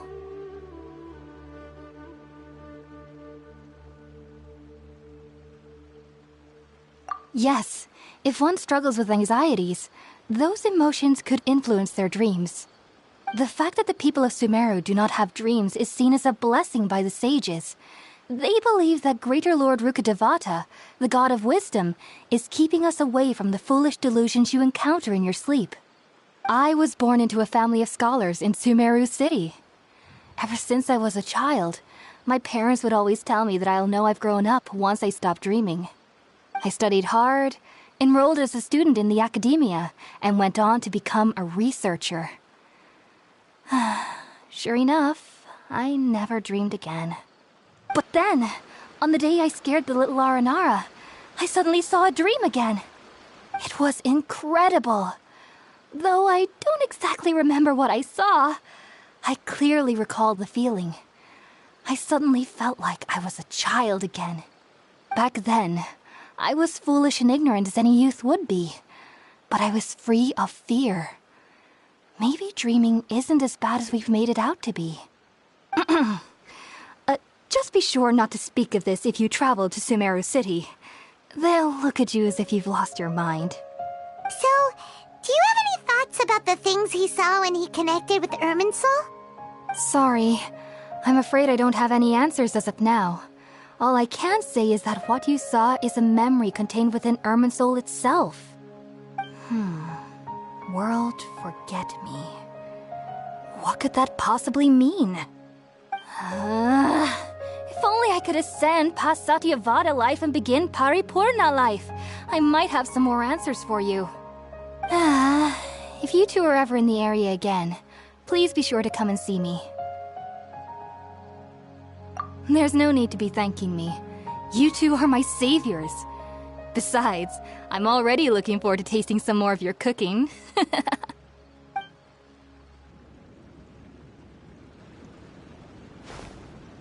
that we know Hypatia is alright and had the chance to ask her some questions, Paimon thinks it's about time to head back to Gandharvaville.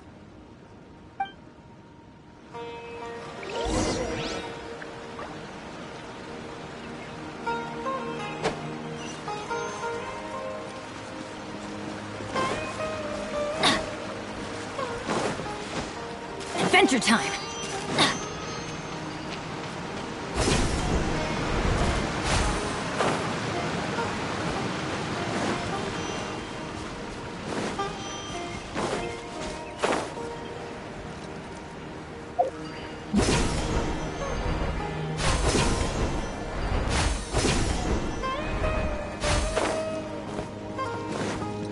Off we go!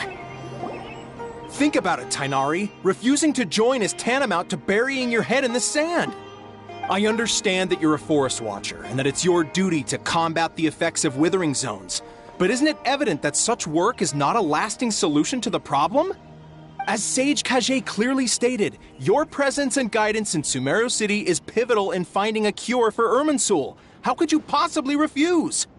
Keep your emotions in check, Ghulam. Let's at least listen to Tainari's reason for declining. We're here to invite him to the Academia, not to cause a scene.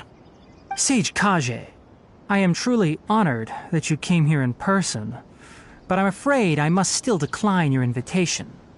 I am merely a forest watcher. How could the great minds of the Haravatat have any need of someone like me?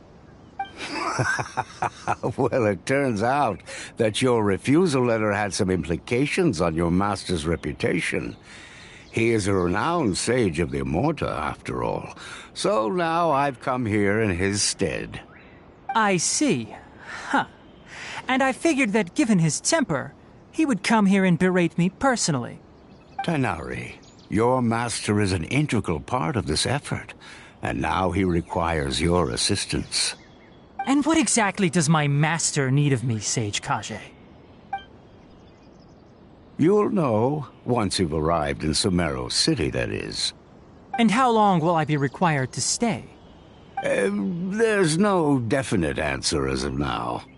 Do you mean to tell me that despite coming all the way here to Gandharvaville, you still can't answer the questions I laid out in the letter to my master? If that's the case, then I'm afraid I cannot give you a definite answer either. Tainari, but you... So be it. Come, Ghulam, we're leaving.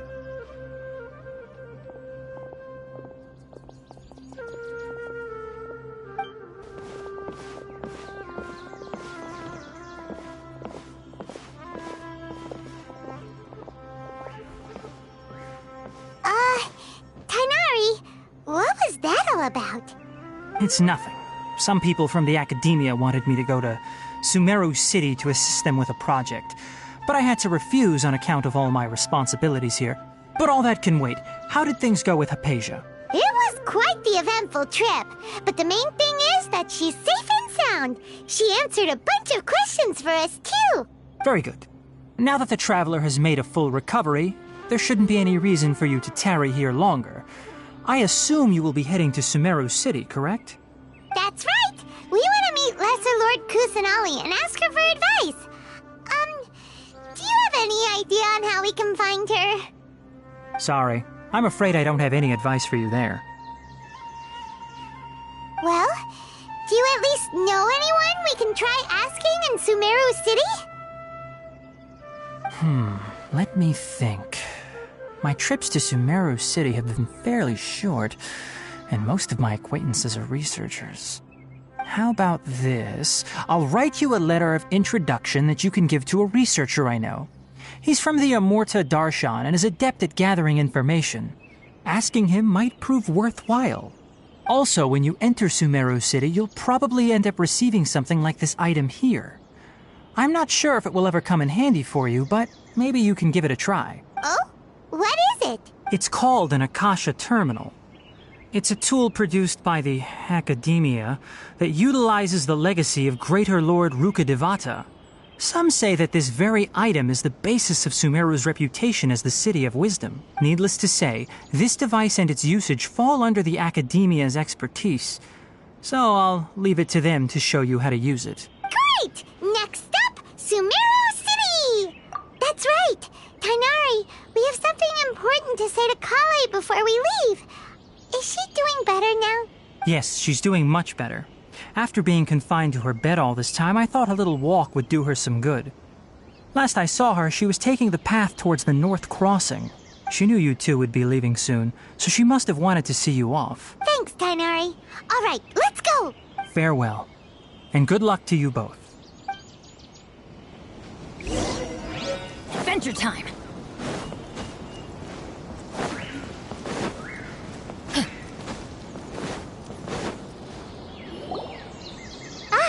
I've been waiting for you two.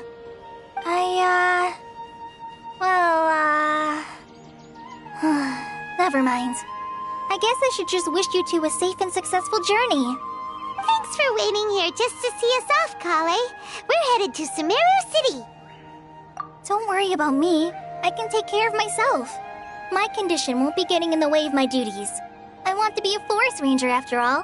It's up to me and the others to protect the rainforest here. And,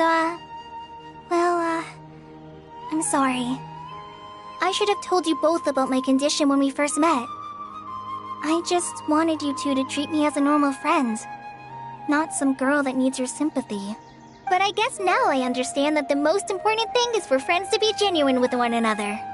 There's no need to apologize, Kale. We should be thanking you for trusting us enough to be your friends and sharing your past with us.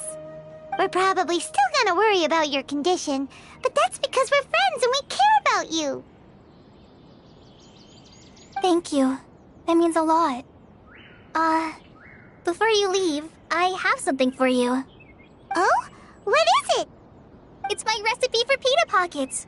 I told you that I'd give you a copy, remember? My handwriting is a little, messy, so please don't laugh.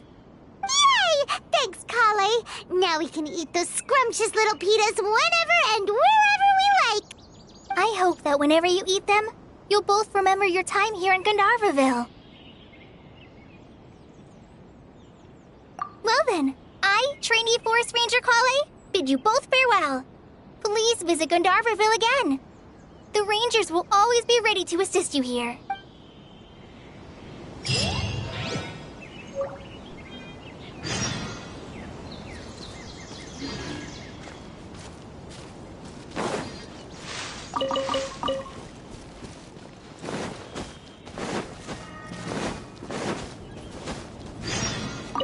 Off we go!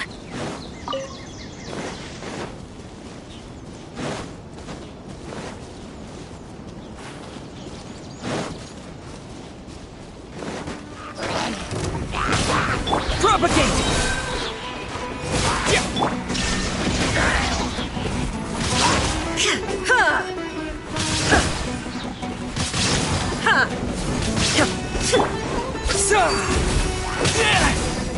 Teamwork is dreamwork!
Let's light it up!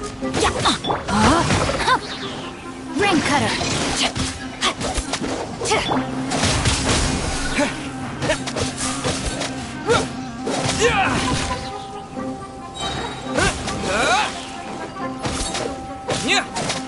Everybody stand back!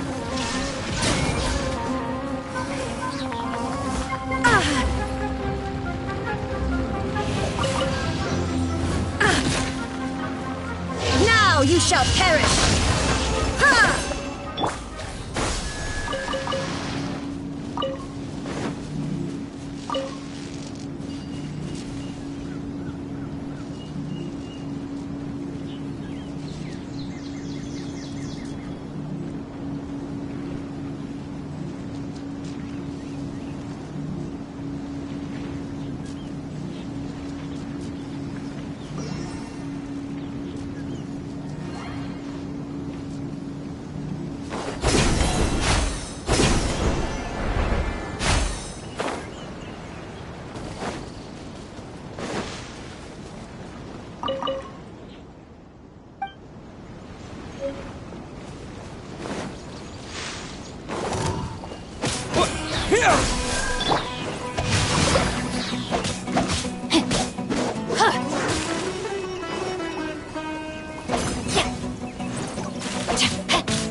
Propagate! Witness the power of Gugwa. Rain outlines your fate.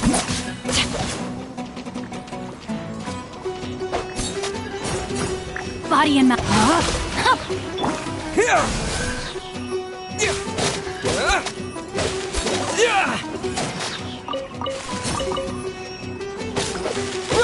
Let's light it up!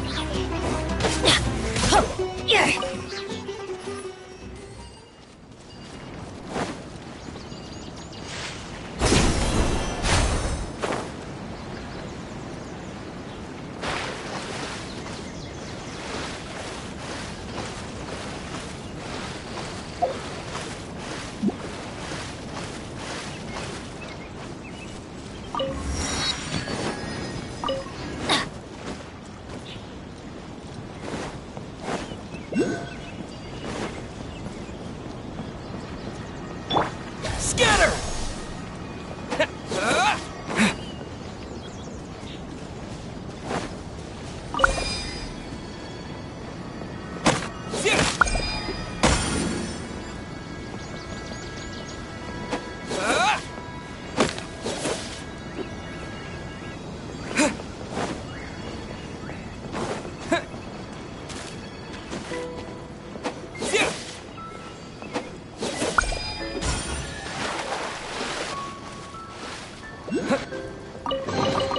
A reward on the road.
Propagate! No, my sword! Illusion shattered!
The world remains. There is no escape!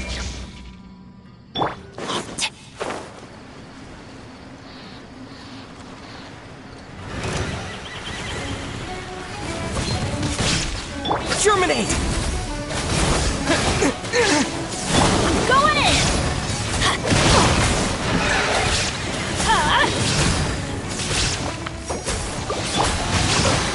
Let me weave you a verse. Illusion shattered! Inazuma shines eternal!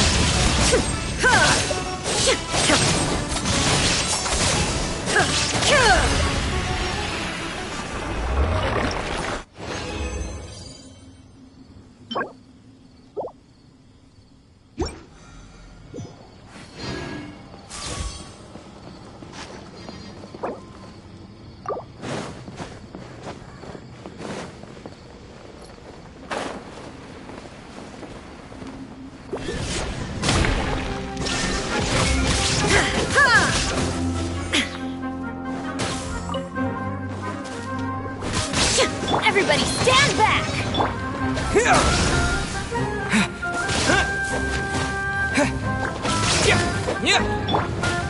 Rain outlines your fate. Witness the power of Gugwa.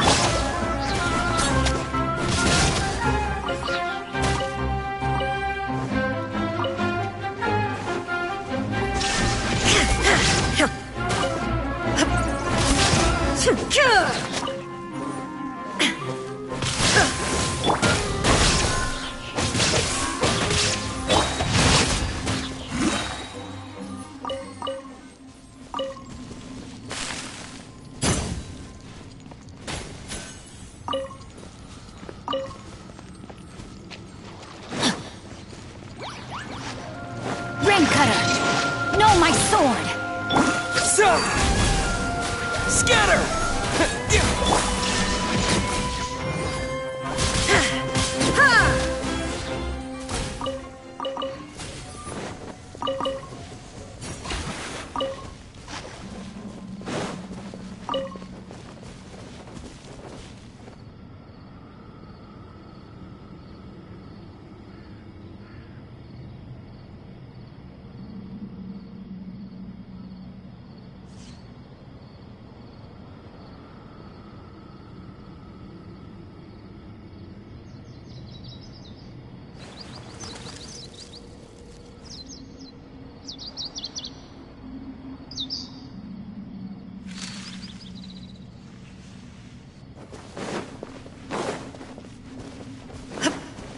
There is no escape!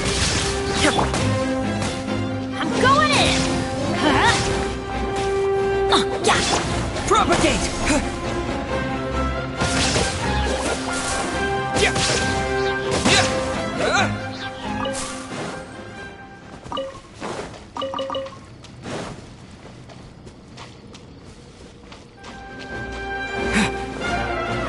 Scatter!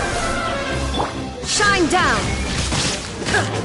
Rain outlines your fate.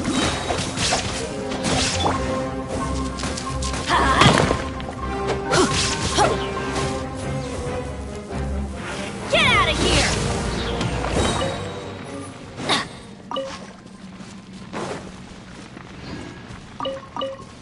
Off we go!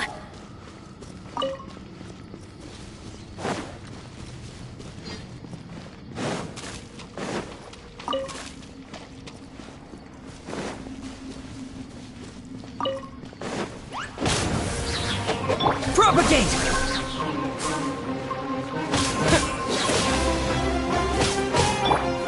Teamwork is dreamwork! Witness the power of Gurwa. Illusion shattered!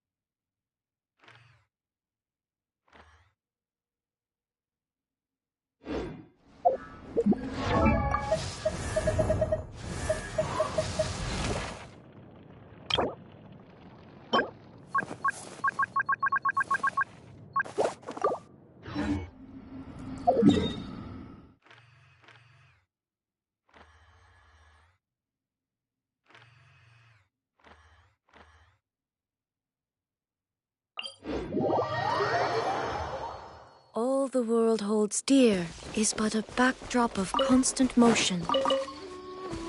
I stand before it, alone and unchanging.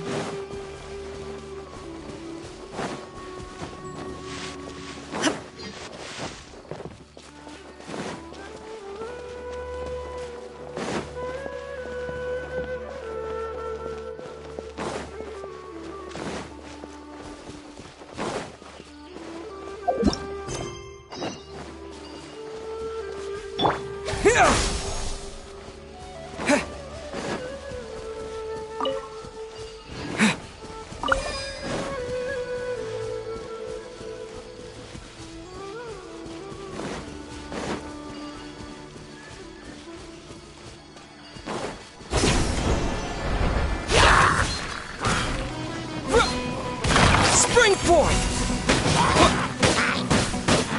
There is no escape!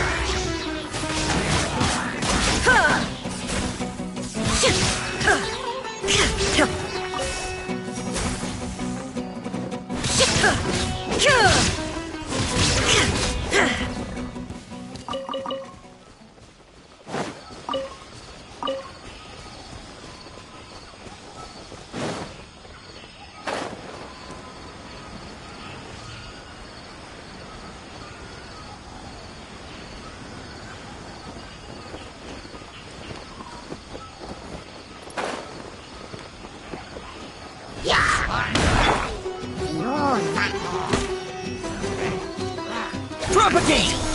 Let's light it up! Everybody stand back! Illusion shattered! Insolent!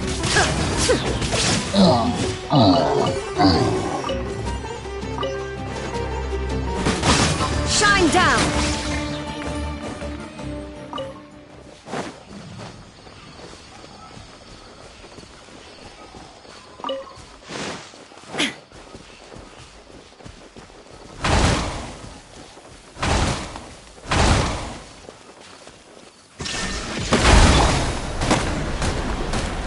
Adventure time! Huh?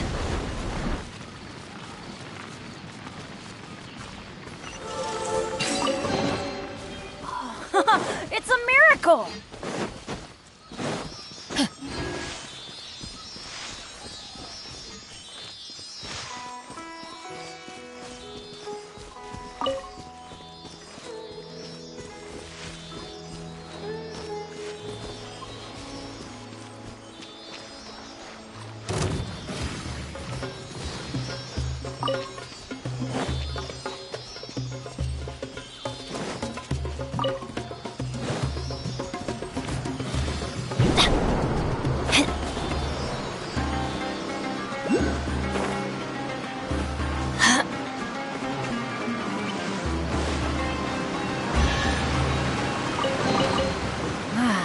even better than I imagined.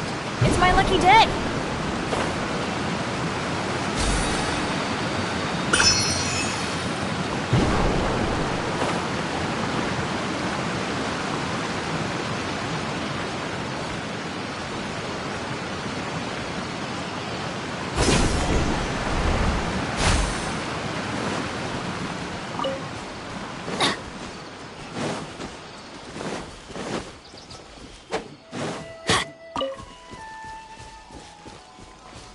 We go!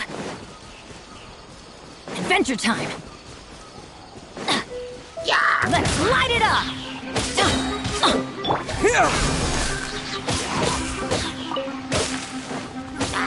No, my sword!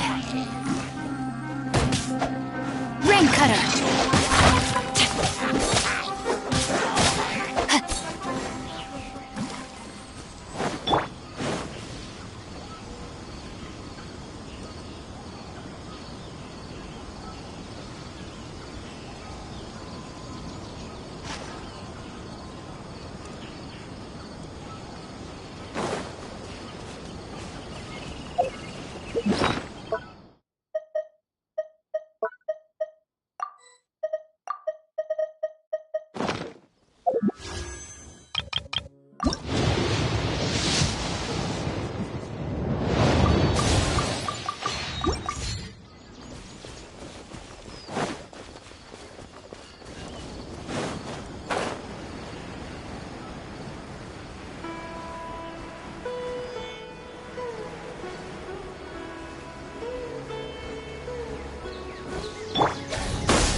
Propagate!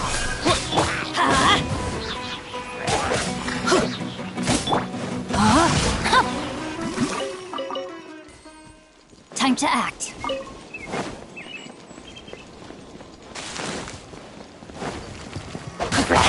Let's light it up!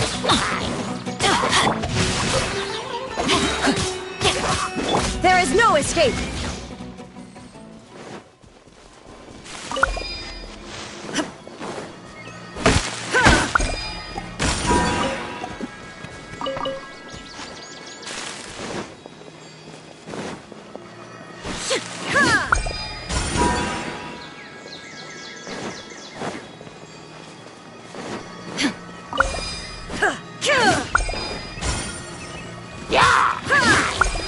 Shine down!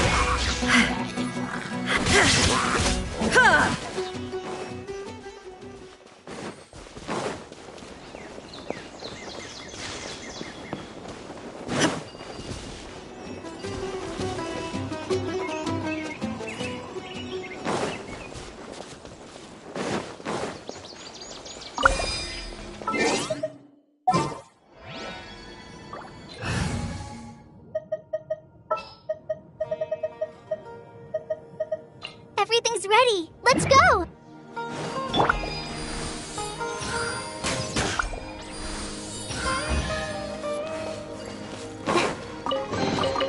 Wow, this is so lucky!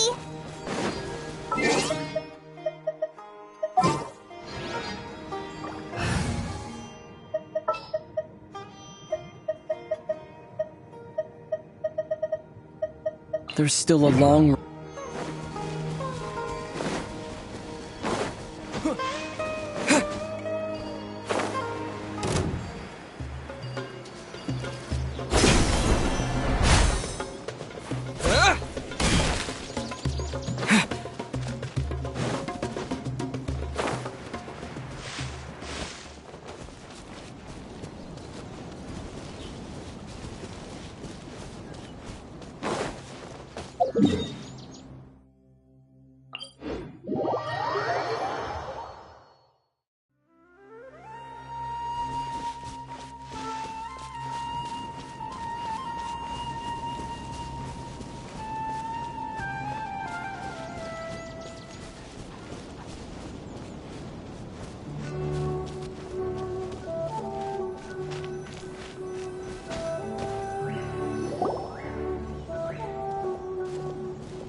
city, something on their heads lit up.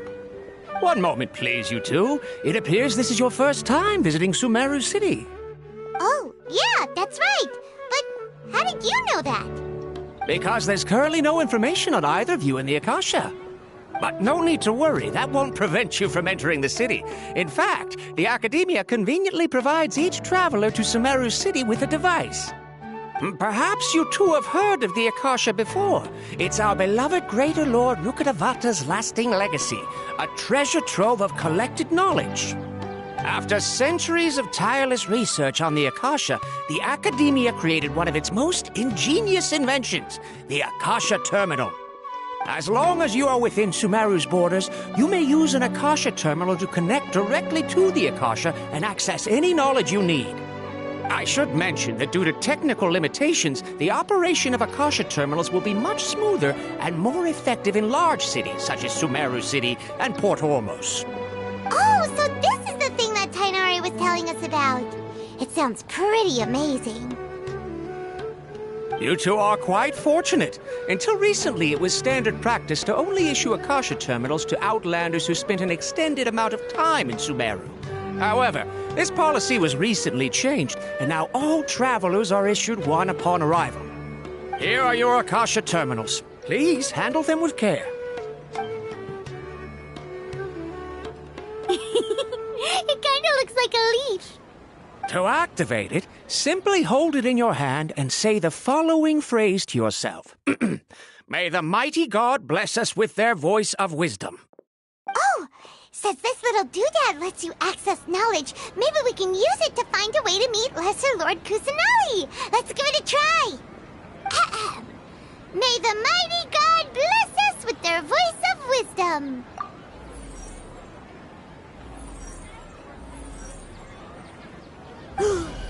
Whoa!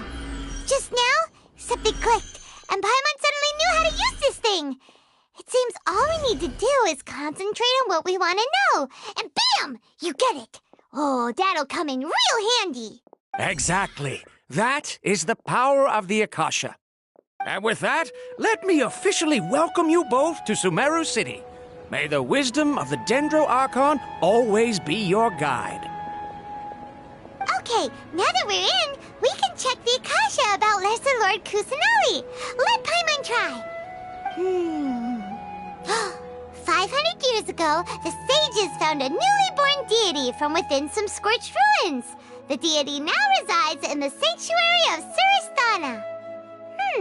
Seems pretty similar to what Kali was telling us.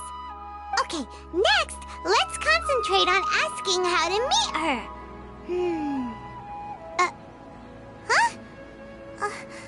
Paimon doesn't sense anything. The Akasha didn't respond to Paimon's question. Oh, come on! Ugh. Focusing on this question feels like when you have something you're trying to remember and it's on the tip of your tongue, but you just can't think of it. Ugh. Paimon's brain is exhausted. Oh, smart idea. But what are you going to ask it?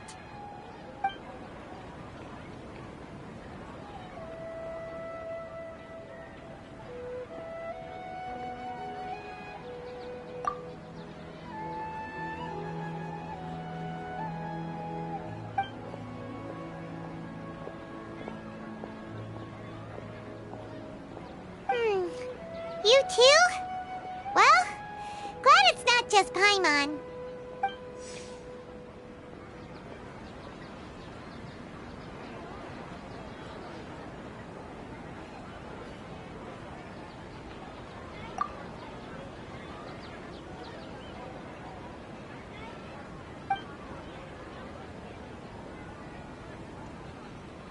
Huh. Could it be because we're Outlanders and we've only just arrived in Sumeru? You know, maybe we're not qualified to receive an answer to this sort of question or something.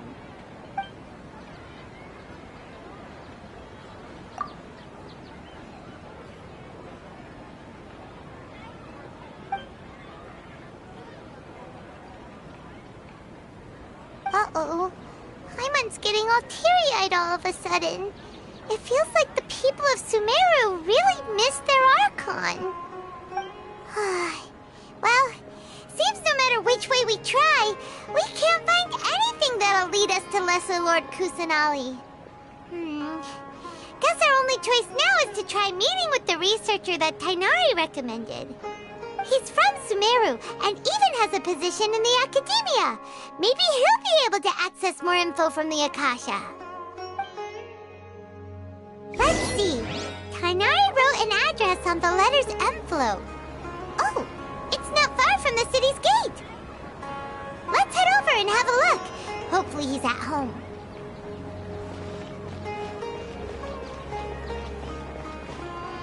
This. Don't forget that. Yes, we must document everything. Hello, are you Rohawi? Yes, that's me. Can I help you? Great! You see, Tainari sent us here and... What? Tainari? Please, there's no need to say anything, really. Sure, I admit that the article I published last month wasn't my best work, and maybe the data didn't produce the most convincing results, but... Here! This is a letter from Tainari! Oh, let me see... Oh! Ooh, what a relief. You two nearly scared the life out of me. So you two just have some questions for me? Seems even Tainari acknowledges my innate ability for procuring information. So, what is it you two would like to know? We want to meet with Lesser Lord Kusanali. Do you know a way we can do that? You mean you want to meet the Dendro Archon herself? This isn't exactly my area of expertise, but let me see what I can find in the Akasha.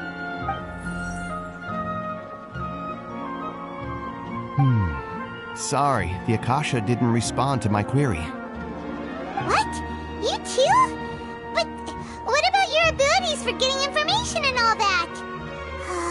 Paimon was sure you'd be able to access more info than we did. Well, as I said, this isn't my area of expertise. I am but a lowly researcher, so the Akasha doesn't see a need for me to know more about the Dendro Archon. All I know is that ever since Lesser Lord Kusanali returned to Sumeru, she's never left the Sanctuary of Sorasthana or made a public appearance. Huh. Didn't expect her to be such a mysterious figure. The Dendro Archon is somewhat of a recluse. Perhaps she just doesn't want to entertain visitors, which would explain the lack of information in the Akasha. But then what can we do? No need to worry just yet. I'm only hypothesizing here. You could certainly try asking around and see if anyone else has ideas. And besides, you two should consider the bright side of things. Not being able to see Lesser Lord Kusanali may not be a bad thing. In this world, there will always be information you cannot obtain from the Akasha and things you can never accomplish. Knowing when to yield is a form of wisdom. Take me, for example. It's a miracle if my brain cells can spit out one paper every 3 years. But Tainari? That guy can publish 3 papers in just a single year. Okay. Thanks for your advice. Don't mention it. If you two ever want information about things like who's been promoted within the Academia or relations between the 6 great sages, come find me. Hey, come on! This is a survival skill at the Academia. Expectations were pretty low, but this is so low, it's like digging holes in the dirt. So what do we do now? Even if we want to talk to someone, we don't know anybody here.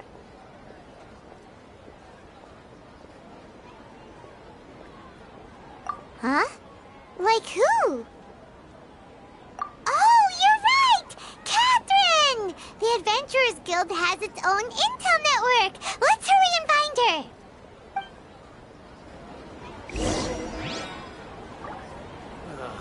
I've been handed all the cumbersome tasks again. How can my own brother say something like that about me? It's plain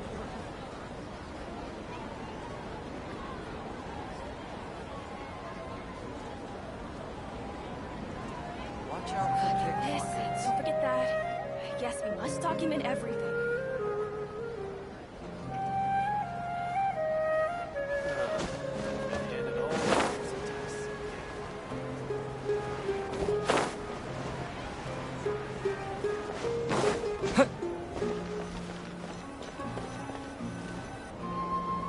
Astra Abyssosk. Hello, Traveler and Paimon. Catherine, we need your help with something. Understood. The Adventurers Guild is always ready to serve you. With what do you require assistance? We want to meet with Lesser Lord Kusanali. Do you know a way we can do that? You two wish to meet with Sumeru's Archon. Understood. Please wait.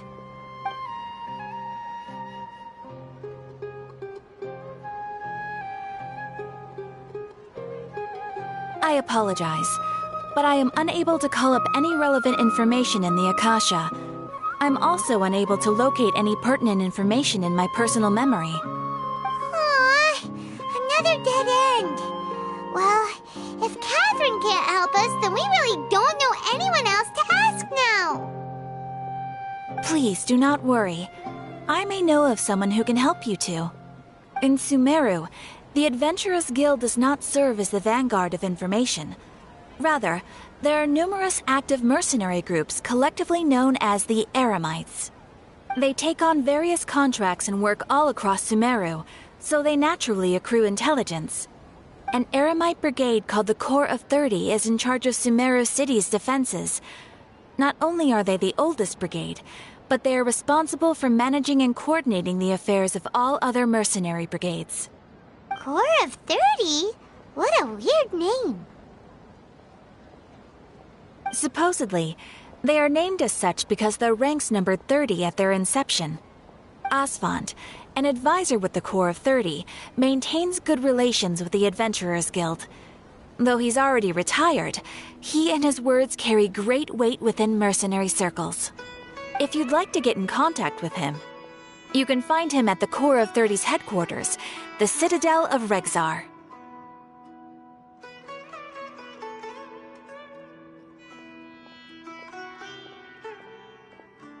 You're welcome. I wish you two the best of luck. We look forward to your exploits in Sumeru. All right, off to the Citadel of Regzar we go!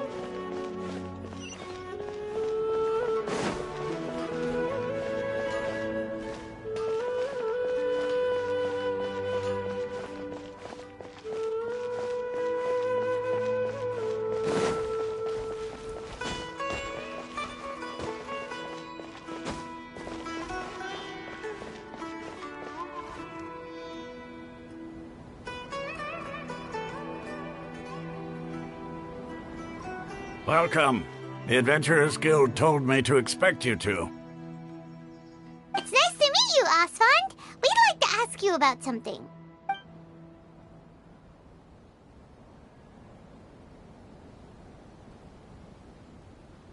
I see. So, Catherine's the one who sent you this way. Ha! It's true that the Eremites' network is vast, but even I can't help you meet the Dendro Archon. Wait, seriously? That's it? Afraid so. The Eremites aren't terribly religious, so we don't know much about divinities. As far as the Akasha goes, we can access even less than you. We originally came from the desert. The gods there died off long ago. Since those days, we've used our own two hands to carve out a living. We don't beg gods for their aid. It isn't just us, though. If you ask me, I think most in Sumeru aren't interested in Lesser Lord Kusanali. Oh? Why's that? Just take the Academia, for example. They're the ones who truly rule Sumeru. Although they believe in gods, most of them only care for the late Greater Lord Rukkhadevata. In their eyes, she was the one who founded Sumeru and gifted us with the Akasha. Lesser Lord Kusanali just happened to inherit her legacy. Because of the Academia's influence, most citizens are more familiar with Greater Lord Rukkhadevata and hold her in greater esteem. Not to mention that Lesser Lord Kusanali never makes an appearance, and the Academia never announces anything about her. As far as the people of Sumeru are concerned, she's just a god that exists. And that's all. Really?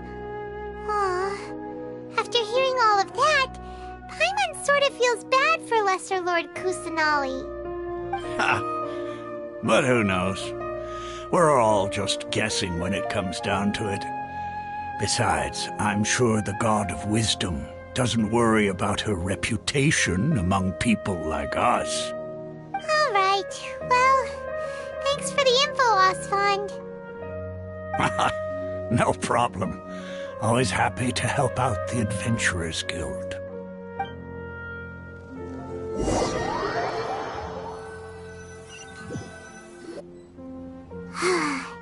Seems Osfond was right about most people's attitudes here. Not only are they not interested in the Dendro Archon, they even say stuff like, if the Akasha doesn't think I should know, then I don't need to know about it. We've been asking for information non-stop ever since we got to Sumeru. But the harder we try, the more helpless everything seems. Isn't there at least one person in this entire city who cares about Lesser Lord Kusanali? Oh, you two are interested in Lesser Lord Kusanali? Huh? Who are you? From the sound of it, you two are Outlanders who recently arrived here. You've been asking around for information on Lesser Lord Kusanali, right? Oh, I'm sorry. I forgot to introduce myself. I'm Dunyarzad, one of Lesser Lord Kusanali's faithful followers. Whoa, really? Then do you know how we can meet with her? I'm afraid I can't help you with that. But your conversation earlier did happen to remind me of a legend about the Dendro Archon. Sure. It goes like this. Long, long ago, there was a man who heard a prophecy.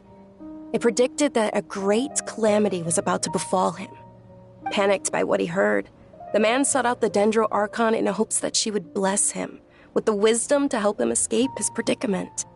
The man journeyed across deserts and through rainforests and experienced tribulations of every kind. However, he still couldn't find any trace of the Dendro Archon. In despair, he thought, alas, the Archon has abandoned me. He then had no choice but to sorrowfully resign to his fate. Okay, and then what happened? And then, the calamity came. But to his own surprise, the man felt somehow emboldened by the trials of his journey. By relying on his own strength, he managed to overcome the adversity. At that moment, a bird perched upon his shoulder. This bird was, in fact, an avatar of the Dendro Archon. She said, "O Archon Seeker, do you now understand? She and her wisdom have long been found by you. Along your journey, we were in every flower and blade of grass, every ray of sparkling sun, and every breath of dancing wind. So long as you continue to think and ponder, we'll be wherever you go." Yeah, thanks for the story! Paimon feels all warm and fuzzy inside after that. In a way. It seems like this story is also one of the Dendro Archon's avatars. Dunyarzad, since you worship Lesser Lord Kusanali, can you tell us anything else about her? Of course. So did you two know that, I'm terribly sorry, but it seems something's come up now. Let's chat another day.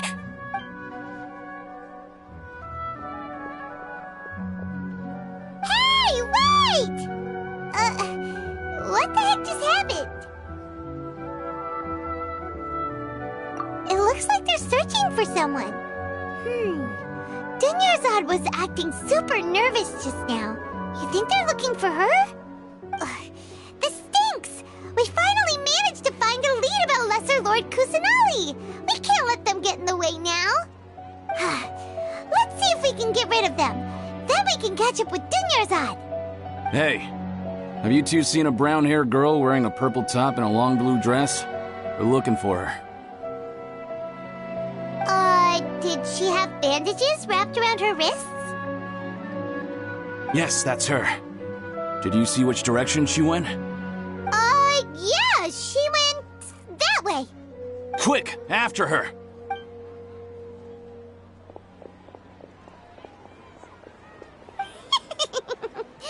That should keep him busy for a while. Let's hurry and find Dunyarzad.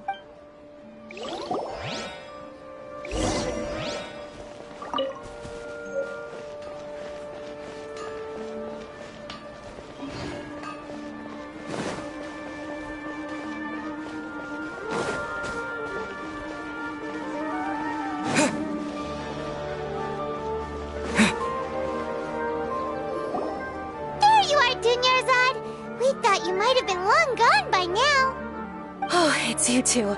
Oh, you startled me there. You can relax now. We threw those people looking for you off the trail. Really? Thank you so much. Unfortunately, I believe there's still more of them out there looking for me. Uh-oh, looks like there's some coming this way. Huh? More of them? Then what are we standing here for? Run! No, wait, my body isn't in the best shape.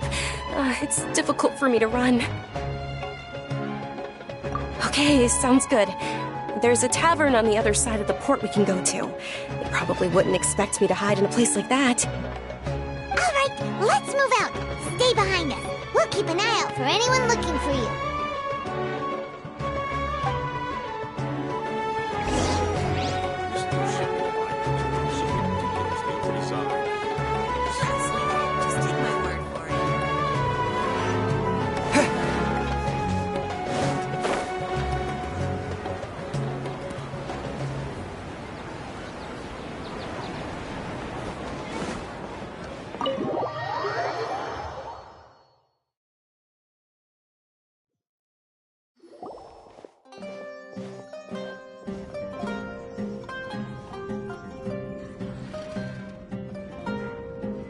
We made it.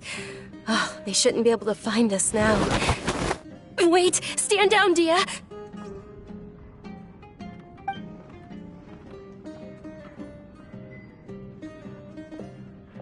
My lady, who are these two? They're travelers that I met on the street just a moment ago. They happened to notice that you were all searching for me, so they helped me hide. I see. In that case, you two should scram. There's nothing here for you. Wait a sec! Who the heck are you? And why are you shooing us away? I'm Miss Dunyarzad's bodyguard, here to see that she returns home safe and sound. My lady, let's get going. You've been gone for so long that your parents are worrying themselves sick. And if I refuse to go with you? It'd be easier for the both of us if you cooperated. But if you insist on not going, then I'll have to carry you like a sack of potatoes. Hey! Dunyarzad already said she doesn't want to go back. Why are you still pushing her? Stay out of this. You don't understand the situation. Sorry, my lady. Even though I'm your bodyguard, your parents are my employers. I have to answer to them. How much?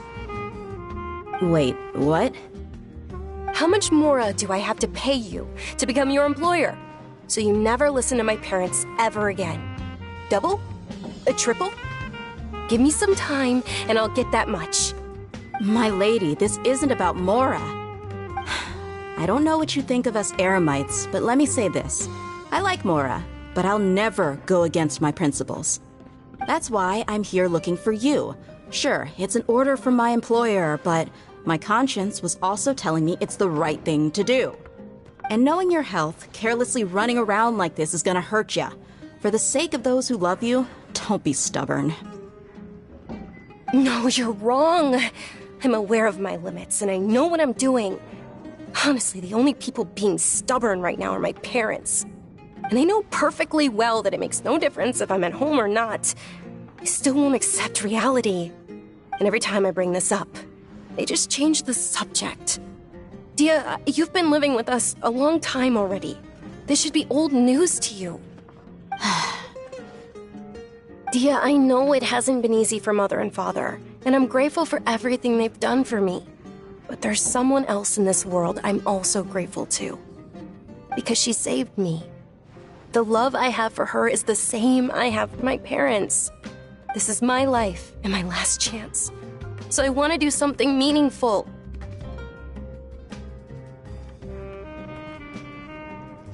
My lady, are you sure what you're doing now is meaningful? Yes, I'm sure. At least, it is to me. Fine, I won't ask you to return home anymore. But let me make something very clear. I'm only doing this because I respect your determination, not because I agree with you. Thank you, Dia. Sorry for being so rude just now. My nerves were acting up. And I even brought up your payment in such an offensive way. Don't worry about it, my lady. I did say that I like Mora.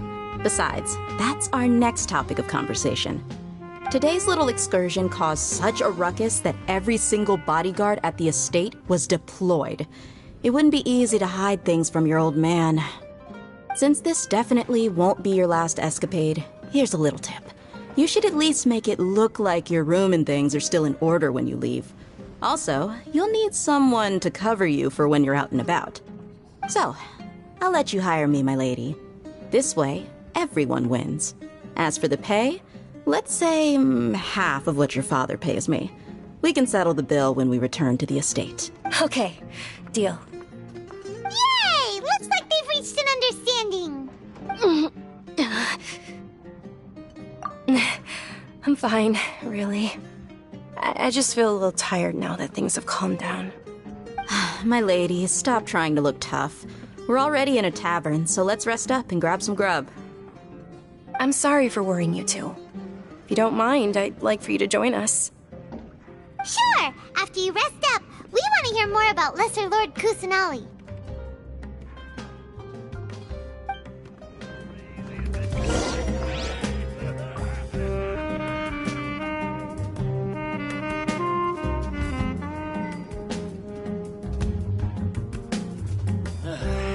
You just can't beat the atmosphere here.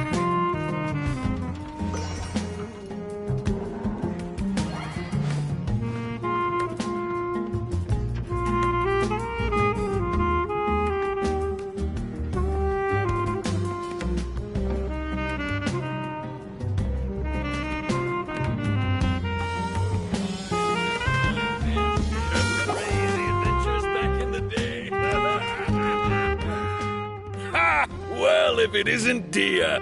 Haven't seen you in nearly half a year. Word on the street is that you're a bodyguard for the Homayani family now. Don't you find that kind of work boring? Nah, you get used to it. How about a menu over here? You got it. Huh? Isn't this little Miss Homayani herself? We don't get to serve personages like you very often. We'll be sure to prepare our very best. Thank you, sir, but there's no need. I don't have a lot of Mora on me, and I really ought to save as much as I can. But please bring these two the best food you have. They're my new friends, so I want to be a good host for them.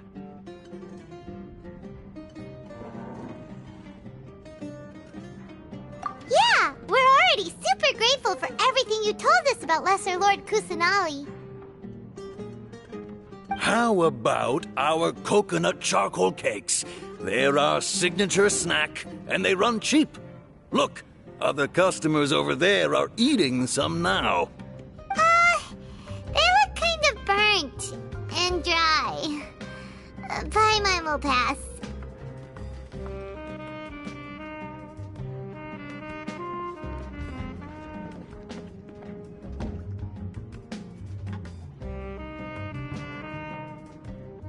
Hey, come on! Paimon has personal preferences too, you know. Dunyarzad, we asked a lot of people when we first arrived, and almost nobody was interested in Lesser Lord Kusanali. So, what made you want to follow her? Well, remember when you asked me if I knew how to meet the Dendro Archon? Even though I don't know how, I think I've actually seen her before. Huh? Really? Yes, it was when I was a child.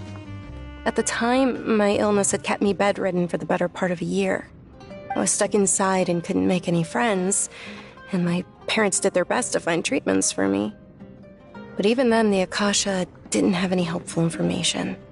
My younger self no longer had any hopes or dreams.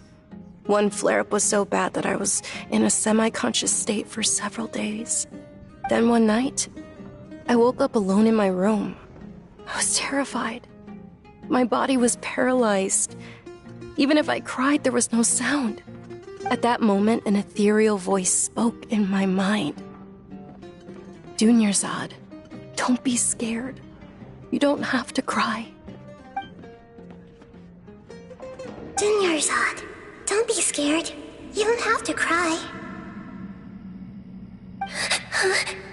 Who are you? How do you know my name? do I explain this? You might not be able to understand, but actually, I know everything about you. Really? Of course. I know that you're scared of thunder, that you hate taking medicine every morning, and that you love counting the petals on your mom's skirt. Wow, you really do know everything. Dunyarzad, is there anything you want? Want? Not really. I can't go anywhere or do anything. Huh? But aren't you a child? All children have wishes. Tell me what you want, and maybe I can make it happen. But, can you make my illness go away? Oh. I'm sorry. But I'm not powerful enough to do that right now. Then, can you be my friend? After that, the voice said, "Okay, I'll be your friend." Although my body was suffering during those days, that voice encouraged me and told me many wondrous things. Beyond my window was the flourishing Sumeru city. Beyond the city was a lush rainforest. And beyond that was the wall of Samiel, deserts, and all of Tevat. Once I finally made it through that bout of illness, I couldn't hear that voice anymore. I told my mother about it, but she said that I must have been dreaming. But I know that that voice wasn't a figment of my imagination. Before that, I had never heard of Tevat.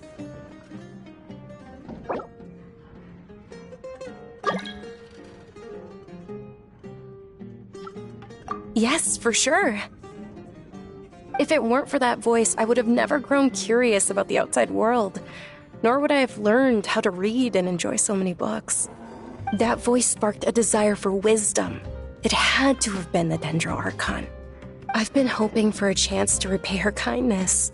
In fact, I was running around today to help prepare the Sub-Zerus festival for her. What's the Sub-Zerus festival? It's Lesser Lord Kusanali's birthday, which was the day that she was found by the sages. It's actually an old holiday that originally celebrated Greater Lord Rukkhadevata's birthday. When she passed away, the holiday eventually became a celebration of the Lesser Lord's birthday. I heard everyone was overjoyed when they welcomed her back to Sumeru. In those days, the festival was a huge deal. But because of the Academia's influence, people have gradually lost interest in the festival. The Academia actively participates in Sumeru's many holidays dedicated to Greater Lord Rukkhadevata. But when it comes to the Sub-Zerus festival, forget any funding. They practically act like it doesn't exist.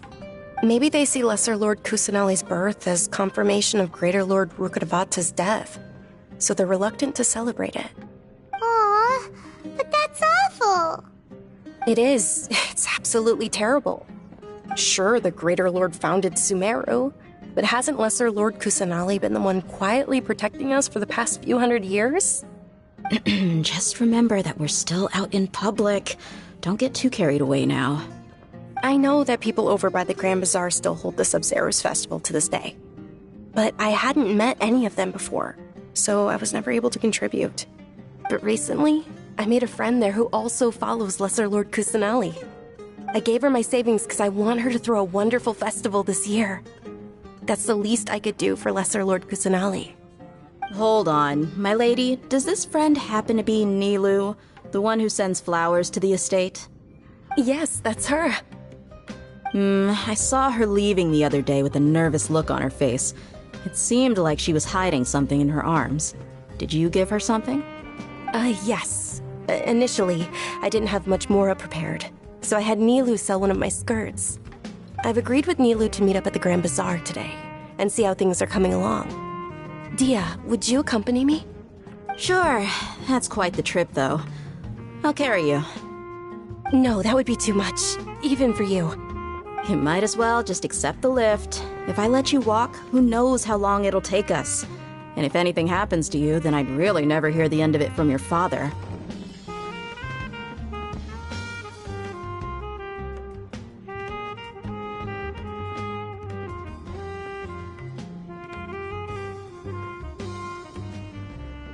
But of course, Nilu will be thrilled to hear there are more people interested in Lesser Lord Kusanali. Before the horse.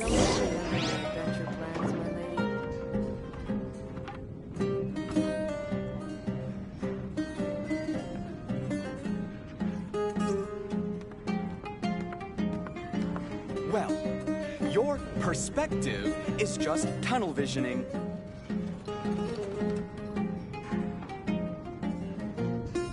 Your theory is just putting the cart before the horse. My fair share of crazy adventures back in the day. Don't you remember your adventure plans, my lady?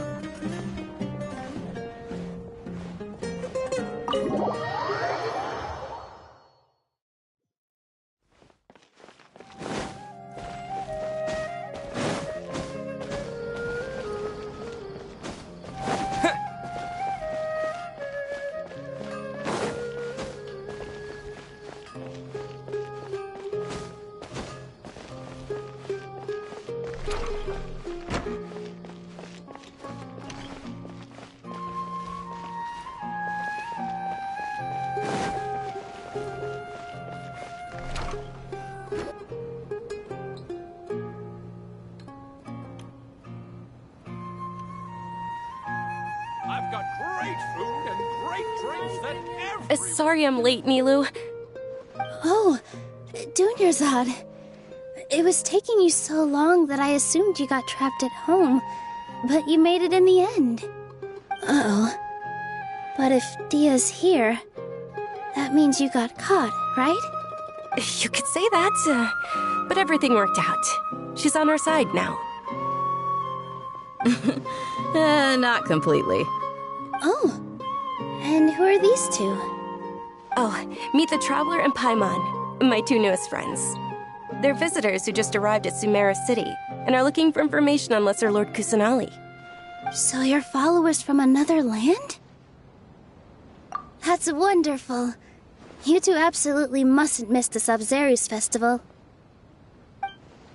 By the way, Dunyarzad, we've already started decorating the Grand Bazaar. It looks spectacular, thanks to your generous contribution. You're very welcome. It's the only thing I could do. Do you still have enough Mora? Probably? But don't sweat it. We've already finished renovating the stage. Come on, I'll show you. Here comes with its own fascinating story.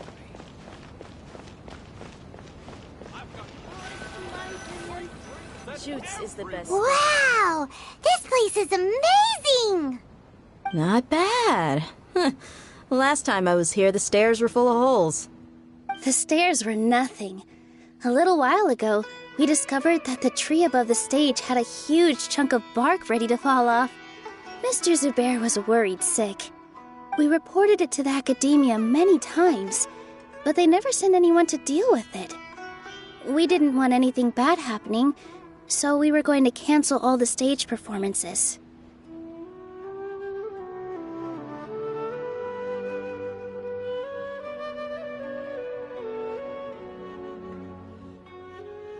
Oh, probably because it was the theater asking. The academia looks down on performers like us. They probably think it would be best if the theater closed down completely. We can't let that happen, though.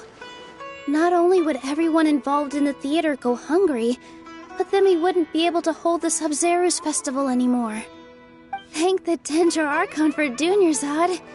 With the Mora she gave us, we hired someone to patch up the tree, and we also gave the stage a much-needed makeover. The stage is going to be even prettier when it's festival time. I can't wait for you to see it. And I can't wait to see you on the stage.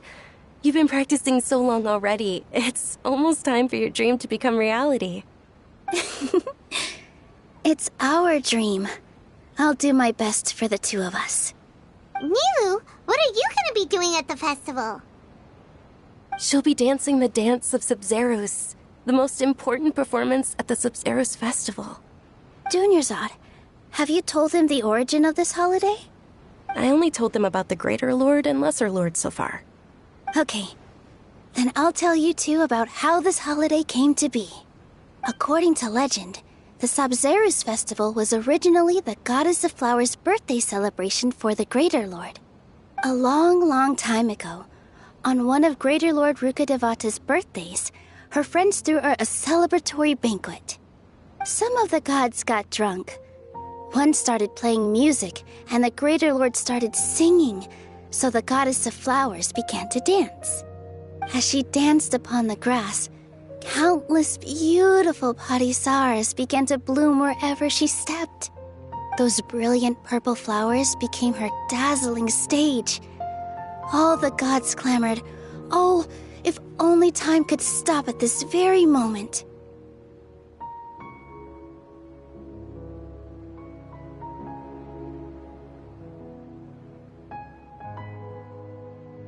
Of course they did.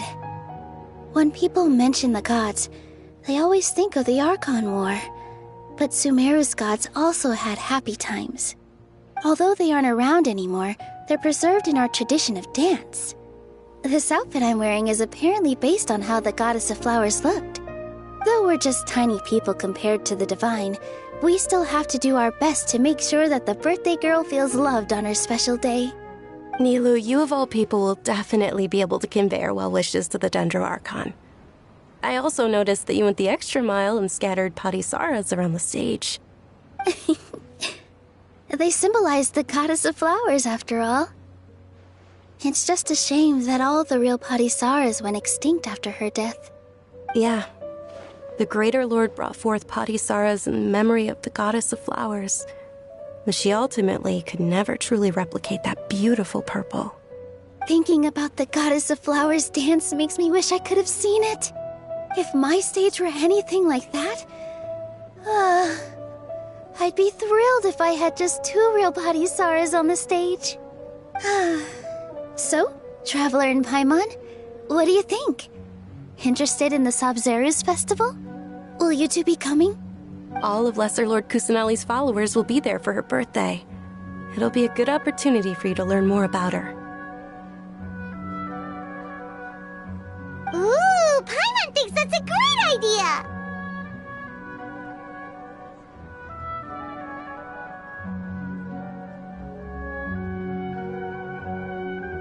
Of course Paimon wants to watch. Those 2 things aren't mutually exclusive, you know.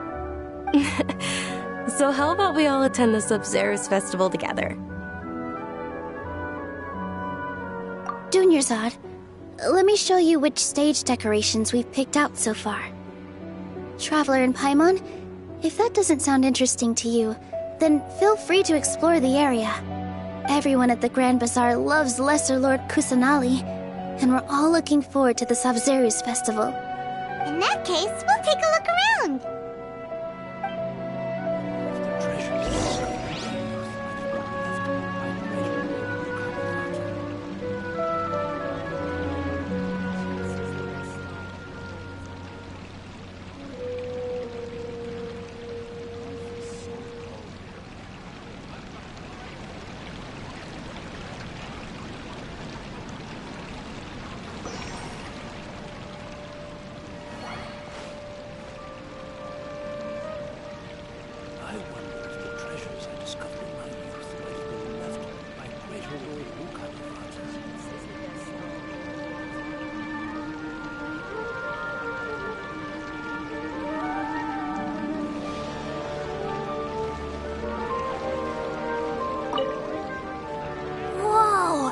What's with your yellow hair?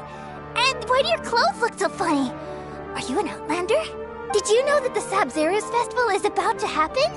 There'll be loads of fun things to do at the festival. But the best part is when Ferris, the Knight of Flowers, passes out candy to everyone.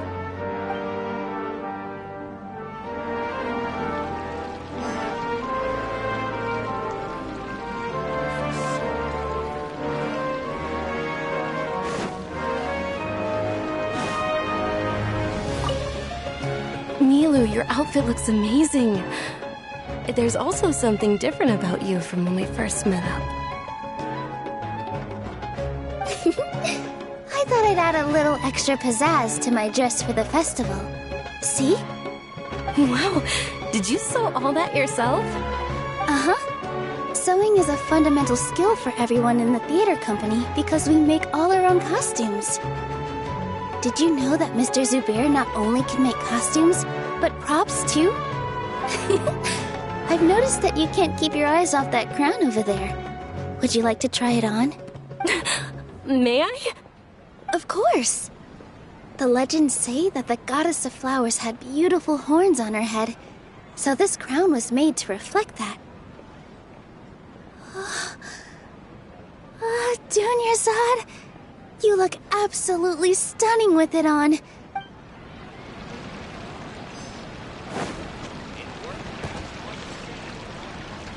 Huh. Revamping the stage for the festival couldn't have been easy, that's for sure. I bet this year's festival will be one to remember. I don't know much about the Grand Bazaar, but I do know that the residents here have a penchant for song and dance. Two things that the Academia doesn't particularly approve of. Oh, and the perfume sold around here is a lot better than what you'll find elsewhere. The fragrances are longer lasting and they're gentler on your skin and... I mean, that's what I've heard at least.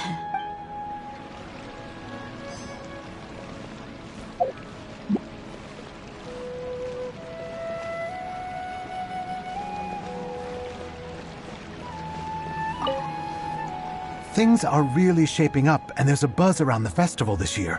We're expecting people from all over to come by this year and buy things during the festivities. Don't be fooled into thinking that Sumeru City has the best of everything. Some festival snacks are only offered here in the Grand Bazaar. And when it comes to musicians, dancers, or singers, the Grand Bazaar's got the best of the best. Sure, those folks at the Academia might not like it, but what's a festival without song and dance?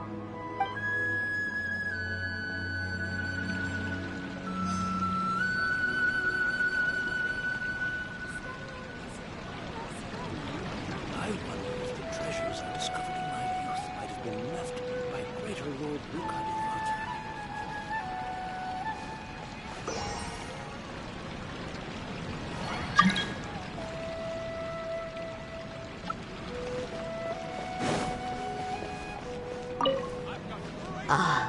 Dancing at the Sub-Zero's festival. You know, I also danced when I was younger. As a child, I even asked my grandmother why we performed the dance for the Lesser Lord when it was originally done to honor the Greater Lord. My grandmother said that Greater Lord Rukkhadevata is a beloved deity and honored by all. And Lesser Lord Kusanali is too. If the goddess of flowers ever knew Lesser Lord Kusanali, then she would certainly have wished to be her friend and hold celebrations for her too.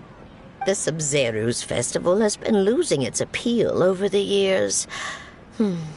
That is, until a wealthy benefactor stepped in this year and brought the festival back to life. I heard she forked out a lot of mora to make it all happen.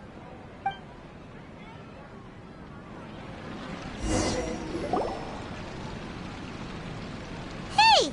Is that who Paimon thinks it is? It looks like Catherine.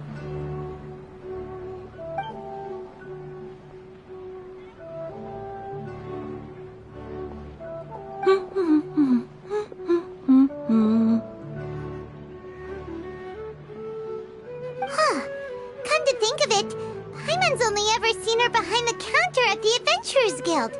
This is the first time we've ever seen her taking a break. Hey, Catherine!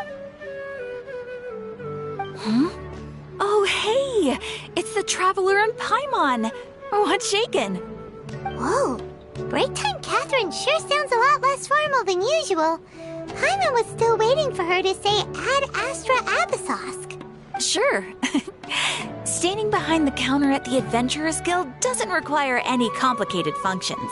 But saying and doing the same old things over and over again can get pretty monotonous. Like watching the same Fontaine movie day after day. But take you two, for example. You travel across Tevat to enrich your lives and gain new experiences. Well, we enjoy traveling across Tevat and all that, but we're mainly looking for clues about his sister. Yes, you should keep searching. Sometimes the answers we're looking for aren't necessarily at our intended destination. Instead, they're found along the way. Huh. Haven't we heard someone say something pretty similar recently? Anyways, what brings you out here, Catherine? No, not particularly. I guess you could say that I'm loving the recent atmosphere here. If festivals bring happiness to everyone, then that's where their true value lies. Oh, it looks like it's about time for me to be heading back now. Alright, we'll see you next time at the Adventurers Guild. Oh, by the way, thanks for connecting us with the Eremites. We've already made some great friends in Sumeru City thanks to you. I'm sure you two will get along well with the people here. You've already been blessed by the element of Dendro after all. See you around.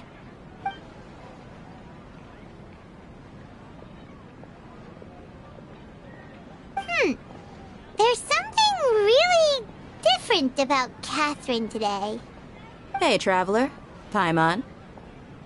Oh, hey, Dia. What's going on? I've got something to tell ya. My lady knows you're looking for ways to meet Lesser Lord Kusanali, and she's been trying to come up with a way to help you. Well, I have an idea that might help. Are you serious?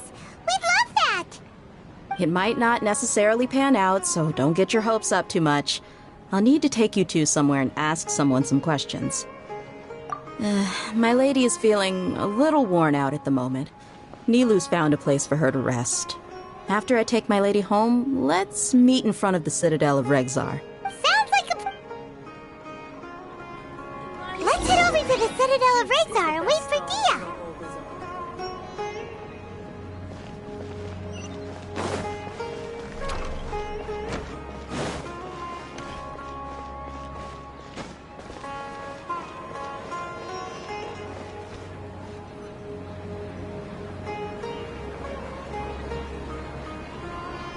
Sorry, I'm late. It took some convincing for the Master and Mistress to believe that Miss Dunyarzad was only sitting in the port for a while because she was in a bad mood. Anyway, I guess I should be thanking you. I haven't seen Miss Dunyarzad that happy in a long time. If it wasn't for you two, she probably would have been caught and dragged back much earlier. You sure sound a whole lot nicer than when we first met, Dia. Who would have thought you had such a soft spot for Dunyarzad? It's called being a professional. I'm a bodyguard, and I work for whoever's paying. Look, Dia's blushing.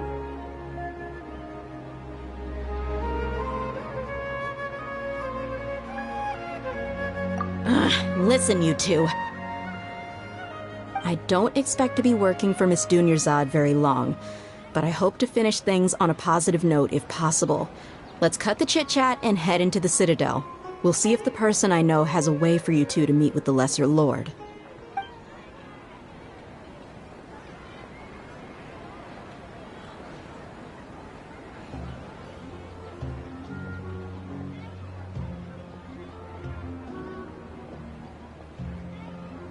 Oh, hey, Chief. Ha, Dia! What are you doing here? And well, didn't expect to see you three together. I take it you all know each other already? Mm-hmm. We met this morning after the Adventurers Guild pointed us to Ozfon for more info. No kidding. Huh. So, where's Ruksha? I thought I'd help these two out by asking about the theft. Anything you can tell him? Ruksha's gone over to the Academia. The Grand Sage recently ordered Sumeru City to begin bolstering its defenses. So people from all over have been called back to the city. Since you've already mentioned the theft, I suppose I might as well tell them what we know. Appreciate it, Chief. Theft? Just recently, the Academia lost something, and there's a chance the item is connected with the Dendro Archon. This case might just somehow help you in meeting her. I suppose that's one way to look at it. But if you ask me, the case is more about the Academia than anything else. Let me fill you in. The Academia recently sent a convoy to pick up an important package from Aru village. Word got out, and the convoy was robbed on its way back. The Grand Sage took the whole matter very seriously. Not only did he dispatch the Matra, but also enlisted our help in the search for leads. All we know so far is that whatever was stolen is currently in Port Ormos. You two have heard of Port Ormos, haven't you? It's the largest commercial port in all of Sumeru. You can travel there by leaving Sumeru City and heading south along the river. The Academia's grip isn't long enough to reach all the way to Port Ormos, so the city's a little more laid back, meaning the population's also a mixed bag. You never know who you'll meet there.